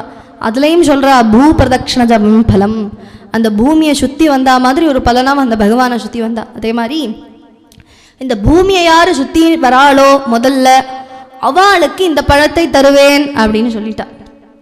கேட்டதும் கேட்காமல முருகன் மயில் எடுத்துட்டார். பார்த்தார் மயில், ஒரு கண் பார்த்தார், மயில் வந்து நின்னது, அதுக்கு மேலே பறந்து போயிட்டார் பூமியை சுற்றி வரத்துக்கு. விநாயகர் இப்படி பார்த்துன்னு இருக்கார்.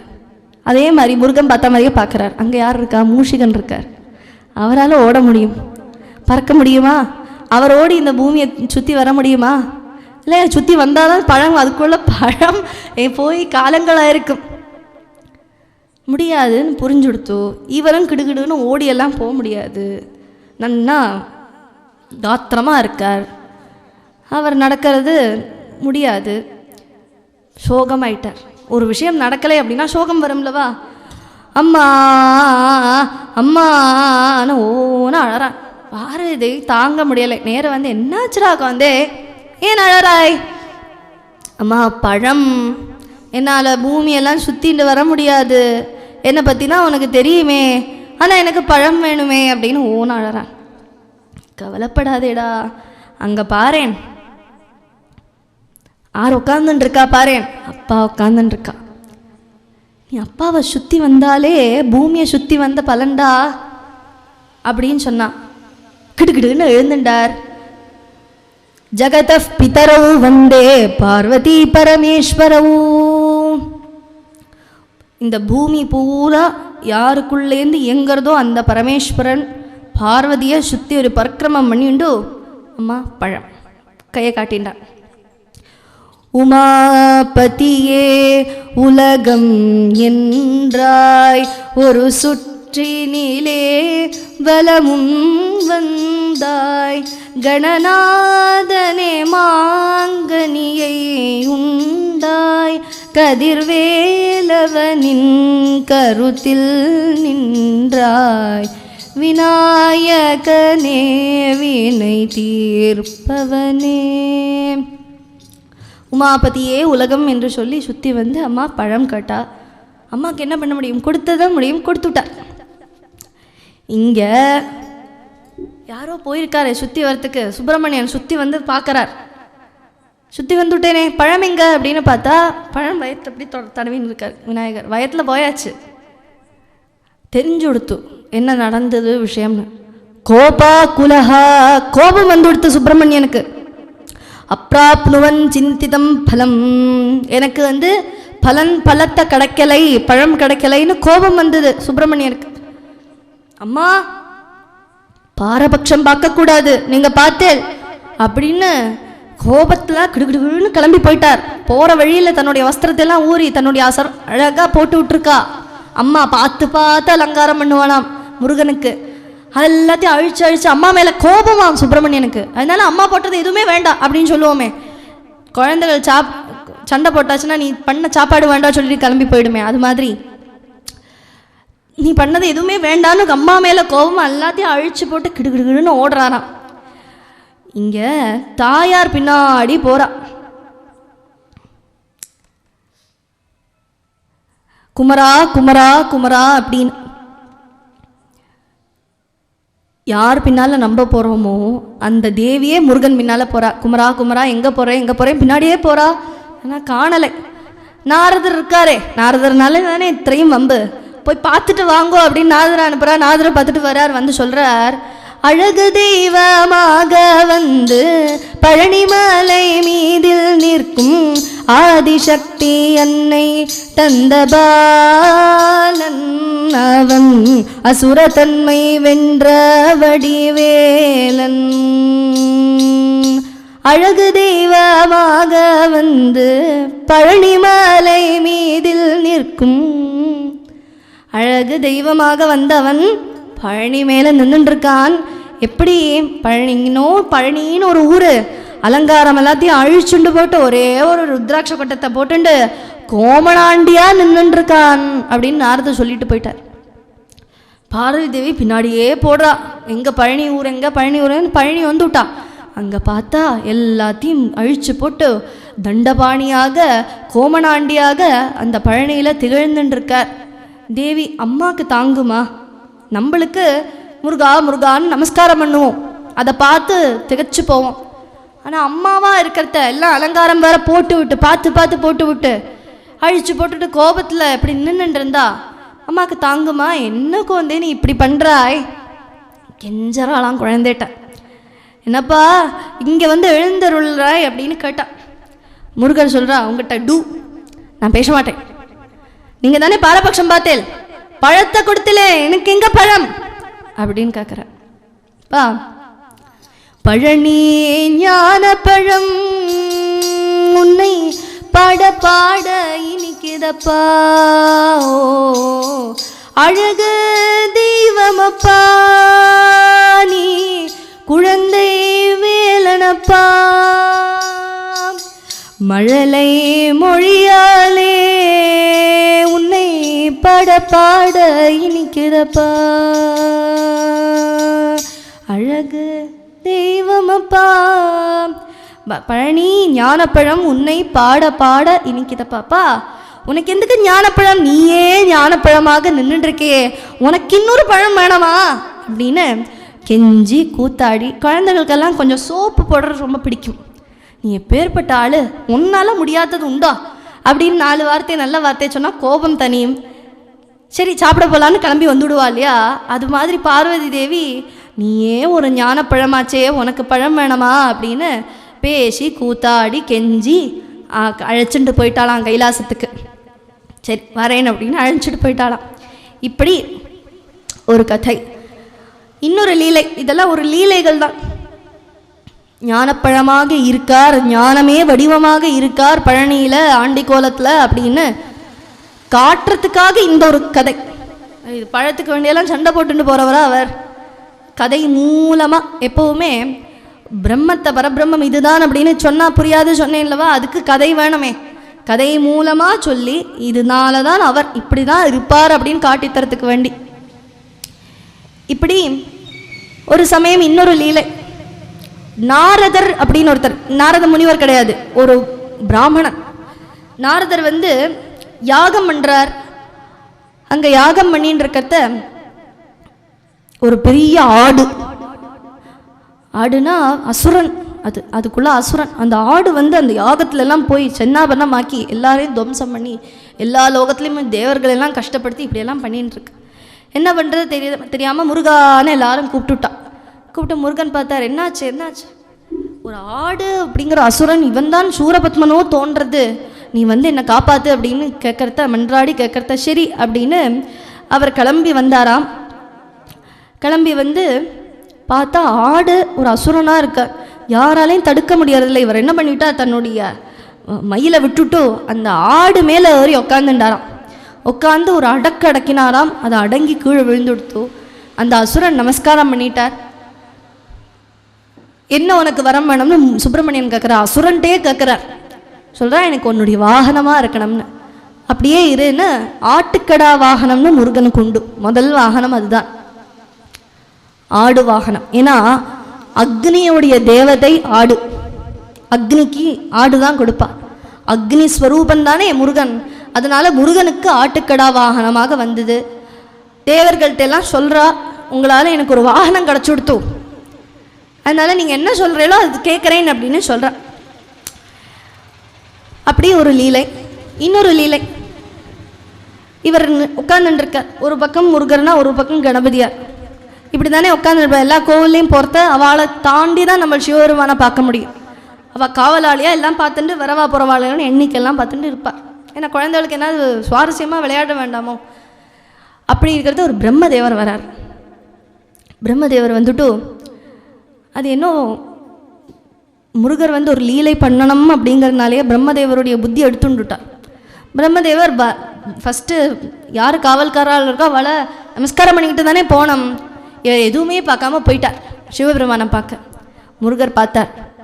சரி போயிட்டு வரட்டும், போகிறத இடைஞ்சலாக இருக்கப்படாது. யாராவது ஒரு கோவிலுக்கு என்ன போகிறேன் என்ன இருக்குன்னா அவள் போயிட்டு வரட்டும், அப்புறமா வச்சுக்கிறோம் சண்டையை அப்படின்னு வச்சுக்கணுமா. போகிறத எதுவுமே தடுக்கப்படாதுன்னு சொல்லுவாள். போயிட்டு வந்துட்டு பார்த்துக்கிறேன் மனசில் வச்சுக்கோங்க. அதே மாதிரி முருகர் வச்சுக்கிறார் மனசில். பரமேஸ்வரர் தரிசனமாகி திரும்பி வரார்.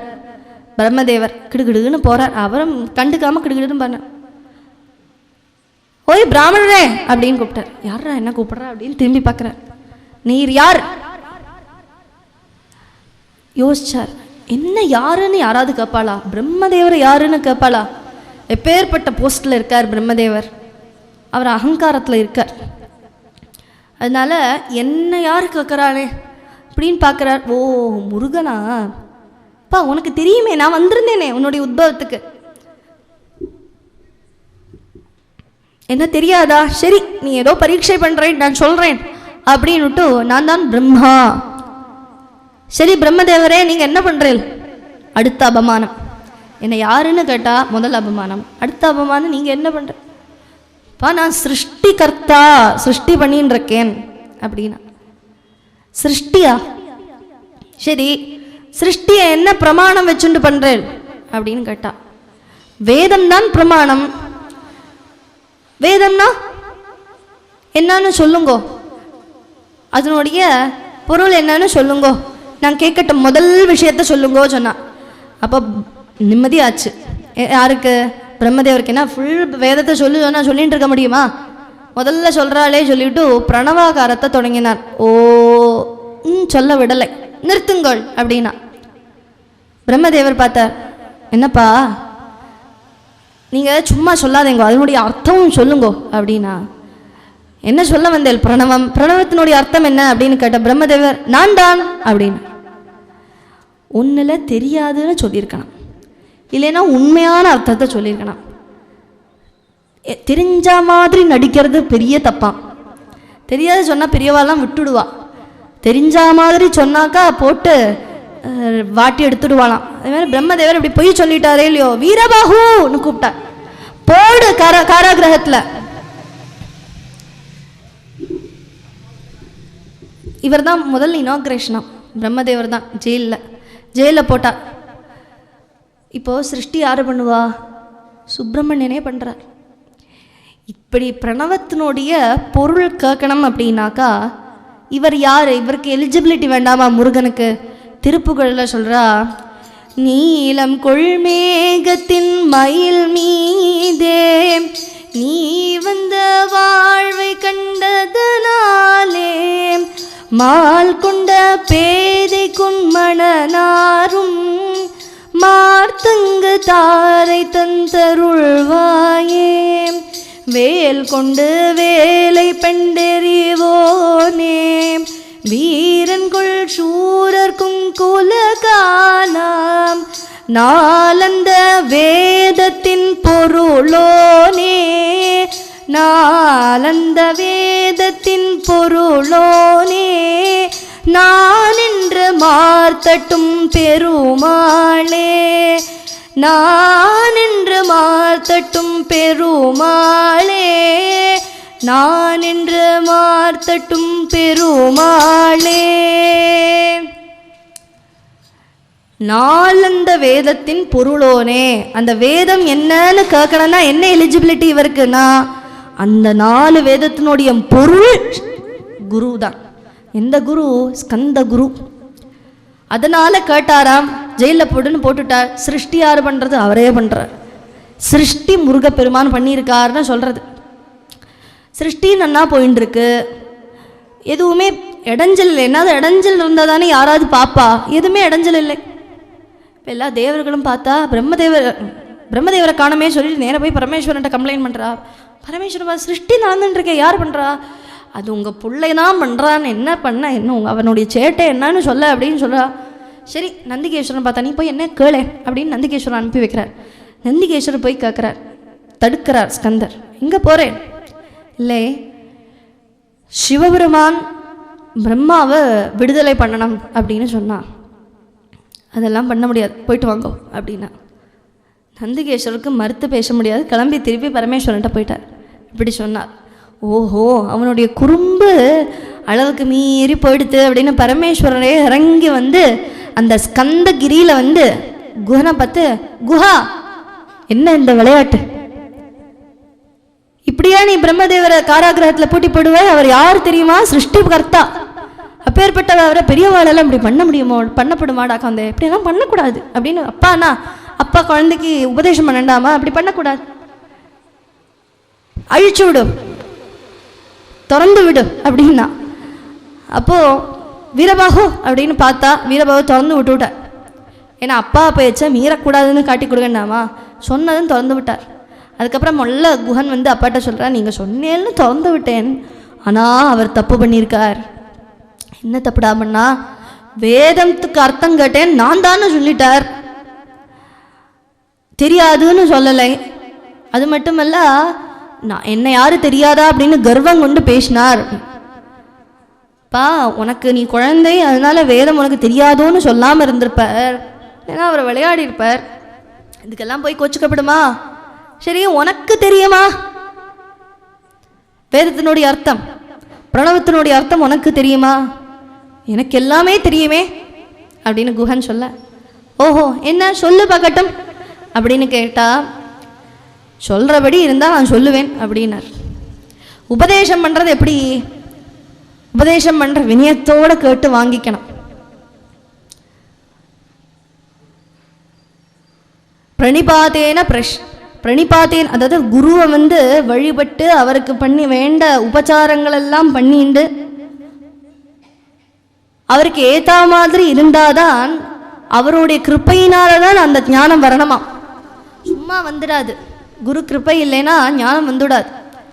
அப்போ அதுக்கேற்ற மாதிரி இருங்கோன்னு சொல்ல, சரி அப்படின்னுட்டு அந்த முருகப்பெருமான தன்னுடைய தோள் பக்கத்தில் வச்சுண்டு இப்போ சொல்லு அப்படின்னு. இப்போது கந்தன் கருணை அப்படிங்கிற மூவியில் கீழே உட்காந்துண்டு கேட்டார்னு வருது. ஆனால் புராணத்தில் அப்படி சொல்லலை.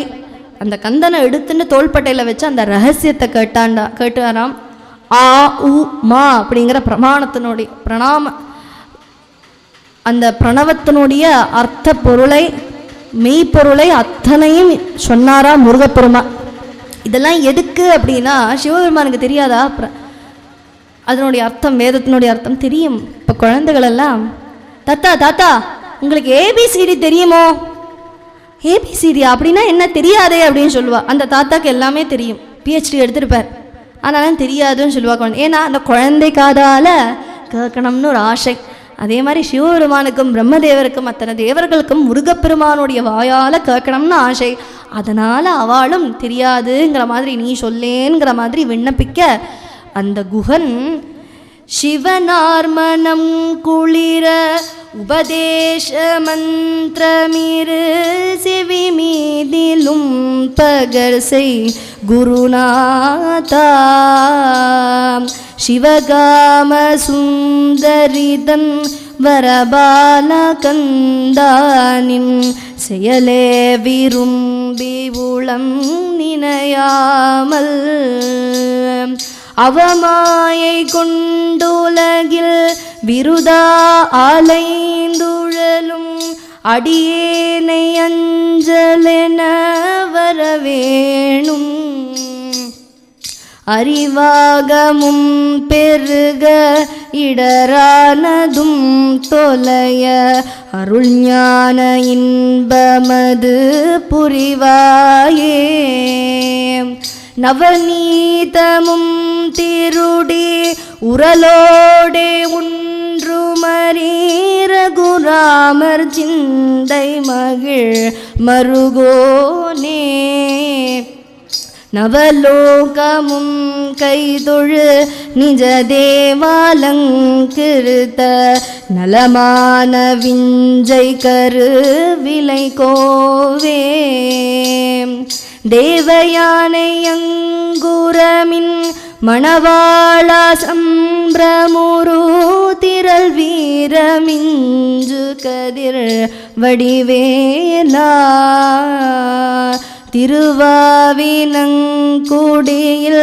வருவேல் சவுந்தரிக ஜகமேல்மை கண்ட வீரல் பெருமானே சிவனார் மனம் குளிர உபதேச மந்திரமிரு செவி மீதிலும் பகர்சை குருநாதா சிவனாருடைய மனம் குளிர உபதேச மந்திரம் இரு செவியிலையும் சொல்லுப்பா குருநாதான்னு நம்பள் விண்ணப்பிக்கிற மாதிரி திருப்புகழில் எழுதியிருக்கார் அருணகிரிநாதர்.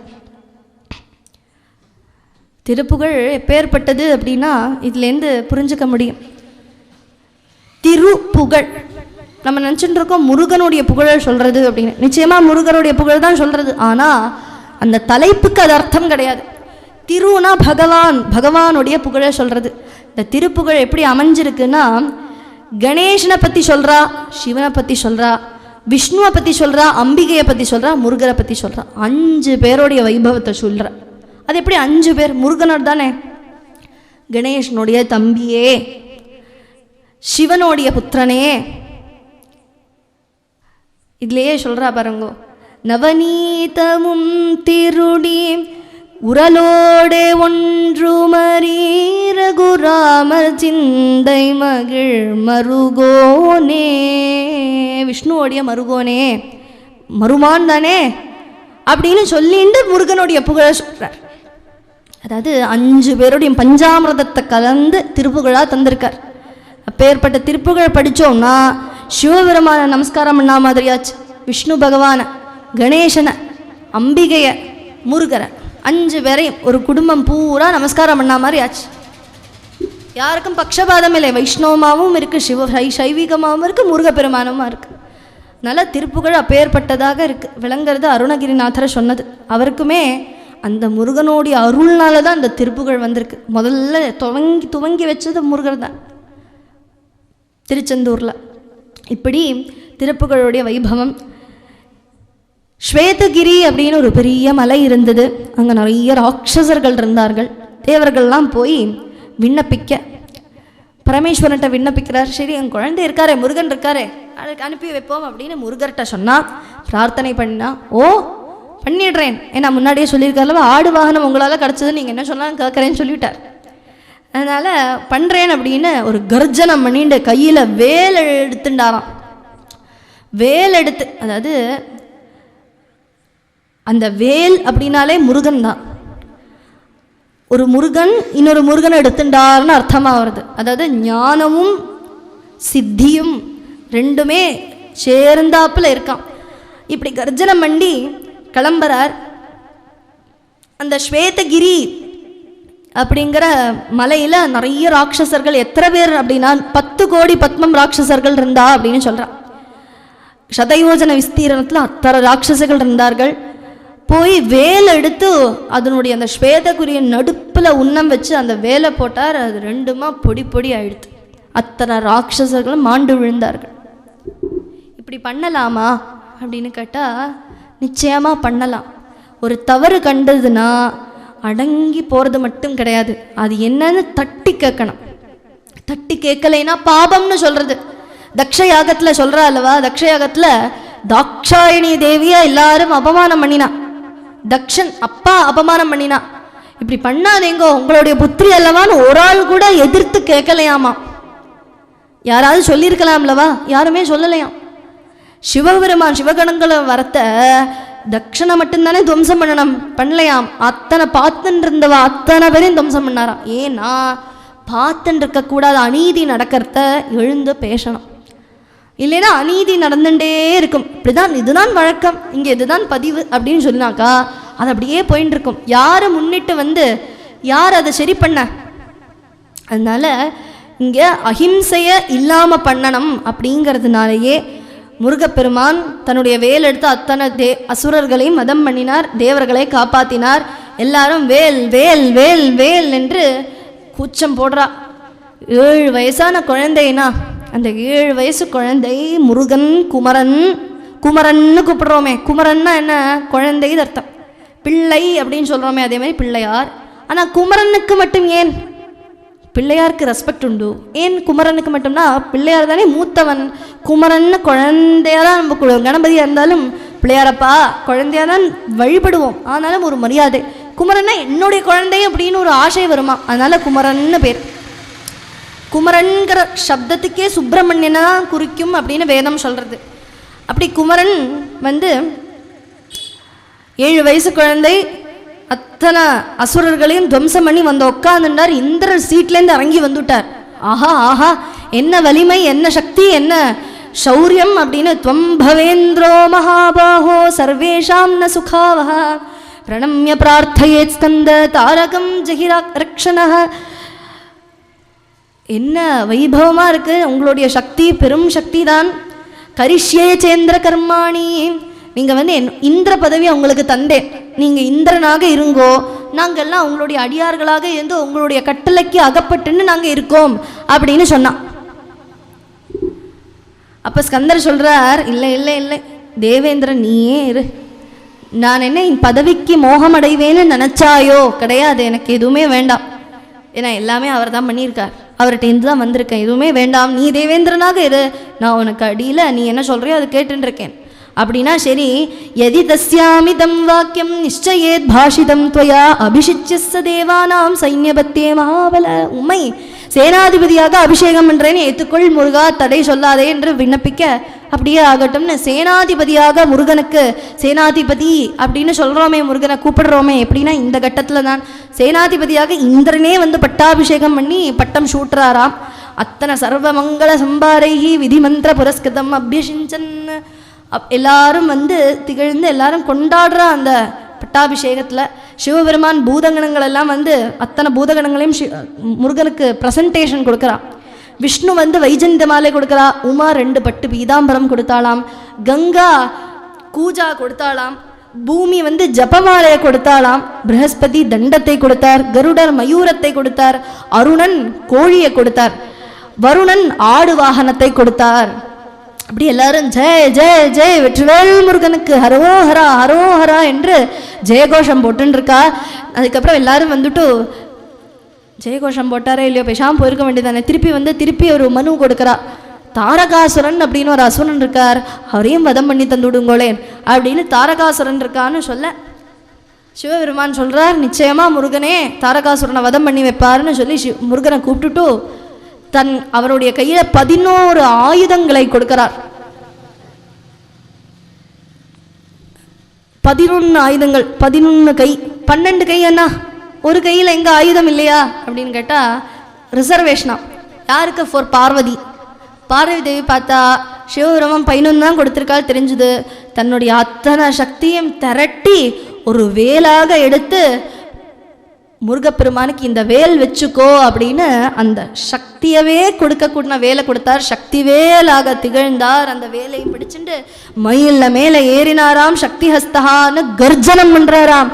ஏதச்ச தாரகம் பாபம் நாகம் ஹர்மியே சுரோத்தமாக கோபிராமண மந்திரணாம் ததோயாமி கதிம் ஸ்புடம் அப்படின்னு மகாபாரதம் அதில் சொல்லப்பட்ட வனபர்வதத்தில் சொல்லப்பட்ட ஸ்லோகம் இது. என்னன்னா, நான் வந்து வதம் பண்ணலைனா ஏதச்ச தாரகம் பாப்பம் நாகம் ஹர்மியே, நான் அவனை வதம் பண்ணலைனா சுரர்களே நீங்கள் எண்ணி வச்சுக்கோங்கோ, கோ பிராமணால நிந்தனை பண்ணினா என்ன நரகமோ என்ன பாவமோ அந்த பாவம் எனக்கு வந்து சேருங்கிறார், சபதம் எடுக்கிறார். அதாவது இதுலேருந்து என்ன புரியறது? பசுக்களை நிந்தனை பண்ணக்கூடாது, பிராமணாலை நிந்தனை பண்ணக்கூடாது, கொடிய பாவம் கிடைக்கும்னு அர்த்தம். அப்பேற்பட்ட பாவம் எனக்கு வந்து ஒரு நரகம் போயிடுவேன். எப்போ? இந்த தாரகாசுரனை வதம் பண்ணலைனான்னு கர்ஜனம் பண்ணிட்டு கிளம்பி சபதம் பண்ணி போறார். தேவர்கள் எல்லாம் ஸ்துதி பண்றா, ஸ்தோத்திரம் பண்றா, ஜெய ஜெயான்னு போடுறா, உங்களுக்கே வெற்றி அடையட்டும்னு. நமோ நமஸ்தேஸ்து மனோரமாய, நமோஸ்து தே சாது பயாபஹாய, நமோஸ்து தே பாலகிருதா ஜயாய, நமோ நஷ்ய தேவசத்ரூம். 7 வயசு குழந்தைக்கு கட்டிய வச்சனம் சொல்றா இவ எல்லாரும். ஏன்னா அது 7 வயசு குழந்தையா திகழலையே, பார்த்தா கம்பீரமாக தான் இருக்கார். 20 வயசு குழந்தையாட்டமாக தான் இருக்கார். அத்தனை சூரியம் வீரம் தேஜோமயனாக இருக்கார் இல்லையோ. அதனால் தாரகாசுரனை வதம் பண்ணி நமஸ்காரம் பண்ணுறா. எல்லாரும் நமஸ்காரம் பண்ணால் பண்ணிட்டு வாங்கோன்னு சொல்லி கிளம்பி போகிறார். மயிலில் ஏறி போகிறார். கூட யார் இருக்காருன்னா விஷ்ணு பகவான் எல்லாரும் அனுப்பி வைக்கிறா பரமேஸ்வரன். குழந்தை போகிறது பார்த்துக்கோங்கோ அப்படின்னு. மாமா தானே, மாமாவும் கூட போகிறார். விஷ்ணு பகவான் போகிறார் கூட. தாரகாசுர பட்டணத்துக்கு வரார். எல்லாரும் கூட வந்து சிவபக்தன். யார்? தாரகாசுரன். சிவனையே வேண்டி நமஸ்காரம் பண்ணின்னு இருக்கிறவர் தாரகாசுரன். அப்பேற்பட்ட தாரகாசுரன் சதுரங்க சேனையோட எல்லாருமா வந்தா. முருகன் வந்து பார்த்தா அந்த தாரகாசுரனை பார்த்ததும் எப்படி இருக்கார் அப்படின்னா, பட்டையை போட்டுண்டு ருத்ராட்சத்தை போட்டுண்டு ஜம்முன்னு பிராமணனா சிவ அடியார்களாட்டமாக இருக்காளாம். சிவ அடியார்களாக இருக்காருன்னு பார்த்ததும் அந்த வேலை கீழே வச்சுட்டார். இப்படியே உட்காந்துட்டார் முருகர். நான் யுத்தத்துக்கு போக மாட்டேன். விஷ்ணு பார்த்தார், என்னப்பா இப்படி உட்காந்துருக்க, என்னாச்சு? இல்லை இல்லை, இது சிவ அடியார்களாக வந்திருக்காரே. யாரு? இவனா? அவன் சிவ அடியாரெல்லாம் இல்லை, பொய் வேஷம், உன்னை ஏமாத்துறதுக்காக இப்படி வந்திருக்கான், அவனை நம்பாதே. இல்லை இல்லை, சிவபக்தர்களை திட்டவோ அவளை ஏமாத்தவோ படாது அப்படின்னு. இது வந்து குலதோஷம் ஏற்படுமா, சிவனுடைய பக்தர்களை கஷ்டப்படுத்தப்படாதுன்னு சொல்கிறா. குலதோஷம் ஏற்படும், அதனால நான் பண்ண மாட்டேன், நான் யுத்தம் பண்ண மாட்டேன், யுத்தம் பண்ண மாட்டேன்னு முருகன் சொல்லி உட்காந்துருக்கார்ப்பா. வாஸ்தவந்தான். பக்தோ ருத்ரே கிருபா வாம்ச்ச ஜந்துஷுத்வம் அனந்தக விஸ்வாமித்ர பிரியோ தேவ பிராமணியஸ்துவம் மகாபலஹ. அவன் வந்து அசுரன், உனக்கு கருணை இருக்கும், அது ஜீவாம்சமாகவே இருக்கு, நீ கருணா சமுத்திரம் தான். ஆனால் ருத்ரர்களுடைய அடியார்களை கஷ்டப்படுத்தப்படாதுதான். ஆனால் அவன் அப்படி கிடையாது. இவன் வேஷம் போட்டுன்னு வந்திருக்கான், வெளி வேஷம். சிலவாலாம் அழகாக பட்டையை போட்டுன்னு வந்துட்டும் நான் பெரிய பக்தன்னு சொல்லி நடிப்பாளே இல்லையோ, அது மாதிரி நடிக்கிறா. நீ வந்து ஏமாந்துடாதே. இல்லை இல்லை, என்னால் முடியாது. அவன் வேஷம் போட்டுன்னு இருந்தாலும் பரவாயில்ல. டே, அவன் உன்னை கொன்று போட்டுடுவான்டா அப்படின்னு மாமா திட்டுறா. பரவாயில்ல, சிவனுடைய அடியாருடைய கையிலேருந்து என்னுடைய உயிர் போறனா போட்டும் அப்படின்னு முருகன் சொல்கிறார். அடக்கடவுளே, என்னெல்லாம் சொல்லிட்டு வந்தான். நான் அவனை வதம் பண்ணலைன்னா நரகத்துக்கு போவேன்னா சபதமெல்லாம் எடுத்துகிட்டு வந்துட்டு இருந்தான். இப்போ வேலையும் கீழே போட்டுட்டு நாம் யுத்தம் பண்ண மாட்டேன்னு உட்காந்துட்டுருக்கேன். மாமா பார்த்தா இவன்கிட்ட சொல்லி பிரயோஜனம் இல்லை, சரி நானே கிளம்புறேன், தாரகாசுரனை நானே வதம் பண்ணுறேன்னு கிளம்பிட்டார். போயிட்டு வாங்கோ அப்படின்னு சொல்லிட்டார் முருகனும். இவர் யுத்தம் பண்ண போகிறார். டேய் தாரகாசுரா, உன்னை வதம் பண்ண போகிறேன் அப்படின்னு கிளம்பி வர்றார் விஷ்ணு பகவான். தாரகாசுரன் கேசவனை பார்த்து, ஏ துர்புத்தி, நீ எங்கே வந்தாய்? இந்த சீனில் நீ இருக்கப்படாதே, முருகன் தானே என் வரணும், நீ எங்கே வந்தாய்? உன்னை ஒழிச்சு கட்டுறேன் பார், என் பலத்தை பாரு அப்படின்னு கர்ஜனை பண்ணிட்டு அந்த தாரகாசுரனும் வர, விஷ்ணு பகவானும் வர, அந்த தாரகாசுரன் ஒரு அம்பை எடுத்துன்னு விஷ்ணுவை பார்த்து எய்தாராம். அதை பார்த்து அந்த வேலை எடுத்துன்னு குதிச்சு முருகன் நின்னாராம். யாரா அது என்னோட மாமாக்கு நேராக அம்பை வீசுறது அப்படின்னு முருகன் வந்து நின்னார். நின்றுட்டு, மாமா கவலைப்படாதீங்கோ, நான் பார்த்துக்கிறேன், நீங்கள் தப்பாக எடுத்துக்காதீங்கோ, உங்களுக்கு வீரியம் உண்டுன்னு எனக்கு தெரியும், நீங்கள் அத்தனை பேரையும் பொடி பொடி ஆக்குவேன்னு எனக்கு நன்னா தெரியும், இடைஞ்சலாக நான் வரலை, ஆனால் உங்களை தொட்டா நான் எனக்கு கோபம் வரும், நீங்கள் நிறைய உங்களை பார்த்து எனக்கு பொறாமை. மாமா ஏண்டா என்ன பார்த்து பொறாமை அப்படின்னு விஷ்ணு பகவானுக்கே குழப்பம். என்னன்னா, நீங்கள் ஹிரண்ய கஷிபு மாதிரி அத்தனை பேரையும் சகட்டாசுரவதம், பூதனா மோக்ஷம் போன்ற பிரம்மலீலை, ராசலீலை அத்தனை லீலைகளையும் நடத்தி அத்தனை அசுரர்களையும் வதம் பண்ணி போகிற போக்கில் ஒரு அசுரனை வதம் பண்ணிட்டு போயிட்டேன். அந்த மாதிரி இரண்யகசிபு பண்ணுற அத்தனை பேரையும் வதம் பண்ணி விட்டேன். எல்லா புகழும் உங்களுக்கு தான். எனக்கு இந்த ஸ்காந்த புராணம் இருந்துட்டு போட்டுவேன். நான் பண்ணுறேனே இந்த வதத்தை, நீங்கள் சும்மா இருக்கோ பாருங்கோ, கடை கண்ணால் கடாட்சம் பண்ணிட்டு இருக்கோ, ஒரு க்ஷணத்தில் வதம் பண்ணிட்டு வந்து விடுறேன் அப்படின்னு யுத்தம் ஆரம்பிச்சாராம். பெரிய யுத்தம். இந்த தாரகாசுரனுக்கு எதுவுமே தீண்டாதே. சிவபெருமான தபஸ் பண்ணியிருக்காருன்னு நம்ம பார்த்தோம். சிவபெருமான்கிட்ட என்ன வரம் கேட்டிருந்தார்? அத்தனை வரம் கேட்டிருந்தார். ஆனால் குழந்தையால் மட்டும் வதம் பண்ணக்கூடாதுன்னு கேட்கலை. பிரம்மதேவரும் சொல்லிருந்தா குழந்தையால தான் உனக்கு வதம்னு. அதெல்லாம் ஞாபகமே இல்லை தாரகாசுரனுக்கு. என்ன யாராலையும் ஜெயிக்க முடியாதுங்கிற கர்வத்தோடையே தன்னுடைய அத்தனை ஆயுதத்தையும் பிரயோகம் பண்ணுறார் முருகர். முருகனும் அந்த பக்கம் பிரயோகம் பண்ணுறார். எதுவுமே வஜ்ராயுதம் கூட செல்லுபடி ஆகாதே தாரகாசுரன். வஜ்ராயுதமும் அனுப்பி பார்த்தார், எதுவுமே செல்லுபடி ஆகலை. அப்புறம் இவர் பொடிப்பையன் நினச்சிட்டு இருந்தேன், கிடையாது, பெரிய சூரன், அசுரர்களுக்கே குலகாலனா இருக்கக்கூடியவன். அதனால இவன் கூட சண்டை போட்டு முடியாது அப்படின்னு தாரகாசுரன் ஓடி போயிட்டானான், ஓடி மறைஞ்சுட்டானான். எங்கடா இருக்காய்? மாமாவை பார்த்தார், இங்கே தான் இருக்கான், கண்டுபிடி. இது என்ன ஹைட் அண்ட் சீக்கா என்ன? மறைஞ்சு விளையாடுறதுக்கு, ஒளிஞ்சு விளையாட பார்த்தார். அவர் நினைக்கிறார், விளையாட இது நேரமா, வந்தோமா வதம் பண்ணோமா போனோமான்னு இருக்காம எங்கிட்ட என்ன விளையாடின்னு இருக்காய் அப்படின்னு எண்ணின்றாராம். பார்த்தார் பார்த்தார் பார்த்தார், புரிஞ்சு கொடுத்து ஒரு பெரிய மலை இருக்காம், கிரௌஞ்ச மலை, கிரௌஞ்சகிரின்னு பேர். அந்த மலைக்கு முன்னாடி ஒளிஞ்சுட்டு இருக்காராம். மலையாகவே மாறிவிட்டாராம் அந்த தாரகாசுரன். முருகனை பயந்து போய் பார்த்தார். முன்னாடியே இவருக்கு எக்ஸ்பீரியன்ஸ் இருக்கு. ஸ்வேதகிரிய அம்புனால போட்டு துவம்சம் பண்ணி, வேலுனால போட்டு பொடி பொடி ஆக்கிட்டாரே இல்லையோ, இவருக்கு என்ன புதுசா என்ன? எக்ஸ்பீரியன்ஸ்டு மேன் தான் முருகர்.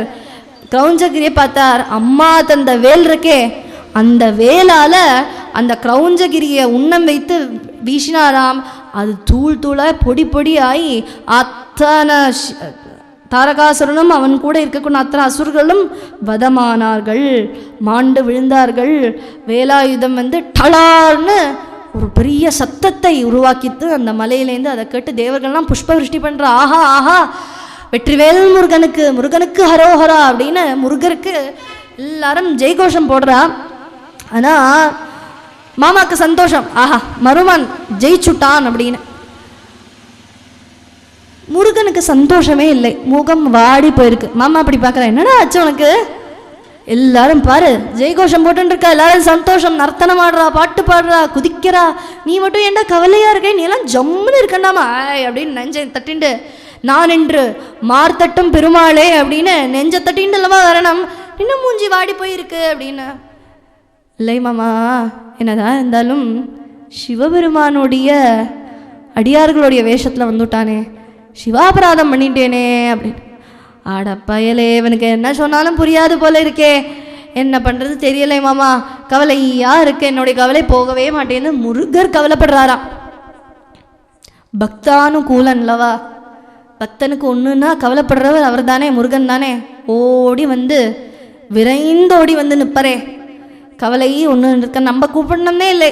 முருகப்பெருமான மனசில் நினச்சா போதும், அது நினைக்கணும்னே இல்லை. முருகப்பெருமான் நின்று காப்பாற்றிட்டு போயிடுவாரான்.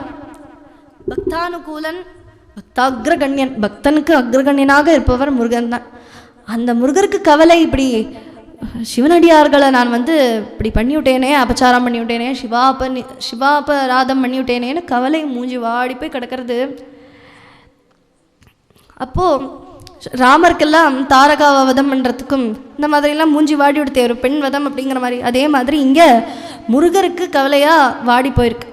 விஷ்ணு பகவான் சொல்கிறார், ஏன்பா எல்லாரும் ஜெயா விஜயி போடுறா, நீ இப்படி கவலையாக இருக்க, சரி கவலைப்படாதே, நான் உனக்கு இதுக்குண்டான பிராயஷ்சித்தம் சொல்கிறேன். ஆமாம் ஆமாம், பிராயஷ்சித்தம் சொல்லுங்கோ அப்படின்னு ஸ்காந்த புராணத்தில் மகேஸ்வர கண்டத்தில் க்ஷேத்திர மகாத்மியத்தை சொல்கிறா. ஓரொரு க்ஷேத்திரத்தினுடைய மகாத்மியமும் அங்கே போனால் உங்களுக்கு என்ன பிராயஷ்சித்தம், எந்தெந்த பாபமெல்லாம் நீங்கும் அப்படிங்கிற ரொம்ப விசேஷமான க்ஷேத்திர மகாத்மியம் இந்த ஸ்காந்த புராணத்தில் தான் வருது. அது நாளைய நாள் அனுபவிக்கலாம். மேற்கொண்டு க்ஷேத்திர மகாத்மியம், சூரபத்மவதம், தேவயானை கல்யாணம் பரியந்தம் நாளைக்கு அனுபவிக்கலாம். 3வது நாள் வள்ளி கல்யாணத்தோட இந்த சுப்பிரமணிய வைபவத்தை பூர்த்தி பண்ணிக்கலாம். எல்லாரும் வந்து கலந்துண்டு சுப்பிரமணியனுடைய அருளுக்கு பாத்திரீபூதர்களாகணும்னு பிரார்த்தனை பண்ணிக்கிறேன். வெற்றிவேல் முருகனுக்கு ஹரஹரோஹரா, பாலதண்டாயுதபாணிக்கு ஹரஹரோஹரா. சதா மத் பிரணாமேன துக்கானி சீக்கிரம் நஷ்யந்தி சர்வாணி மே சர்வதாபி इति प्रोक्त वेदांत वाक्यैः प्रमत्तः सदा रक्ष रक्षाशु मां भक्तियुक्तं त्वमन्यो न लोके प्रभो रक्ष मां माम् त्वमन्येन लोके प्रभो रक्ष मां वै निदागं प्रशान्तं विनश्यात्र मेद्य न किञ्चित् पश्यामि लोके त्वदन्यत् प्रभो रक्ष रक्षाशु मां भक्तियुक्तं नमस्ते नमस्ते प्रभो विश्वनाथ नमस्ते नमस्ते सदा भक्तियुक्ते नमस्ते नमस्ते मनोहारि रूप नमस्ते नमस्ते सदा षण्मुखात्मन् வெற்றிவேல் முருகனுக்கு ஹரஹரோஹரா. ஏறுமயிலேறி விளையாடு முகமுன்றே ஈஷருடன் ஞான மொழி பேசு முகமுன்றே கூறுமடியார்கள் வினை தீர்க்கும் முகமுன்றே குன்றுருவ வேல் வாங்கி நின்ற முகமுன்றே மாறுபடி சூரரை வதைத்த முகமுன்றே வள்ளியை மனம் புணர வந்த முகமுன்றே ஆறுமுகமான பொருள் நீ அருளல் வேண்டும் ஆதி அருணாச்சலம் அமர்ந்த பெருமாளே ஆறுமுகமான பொருள் நீ அருளல் வேண்டும் ஆதி அருணாச்சலம் அமர்ந்த பெருமாளே. நாக சுப்பிரமணிய சுவாமிக்கு ஜெய். முருகாசரணம்.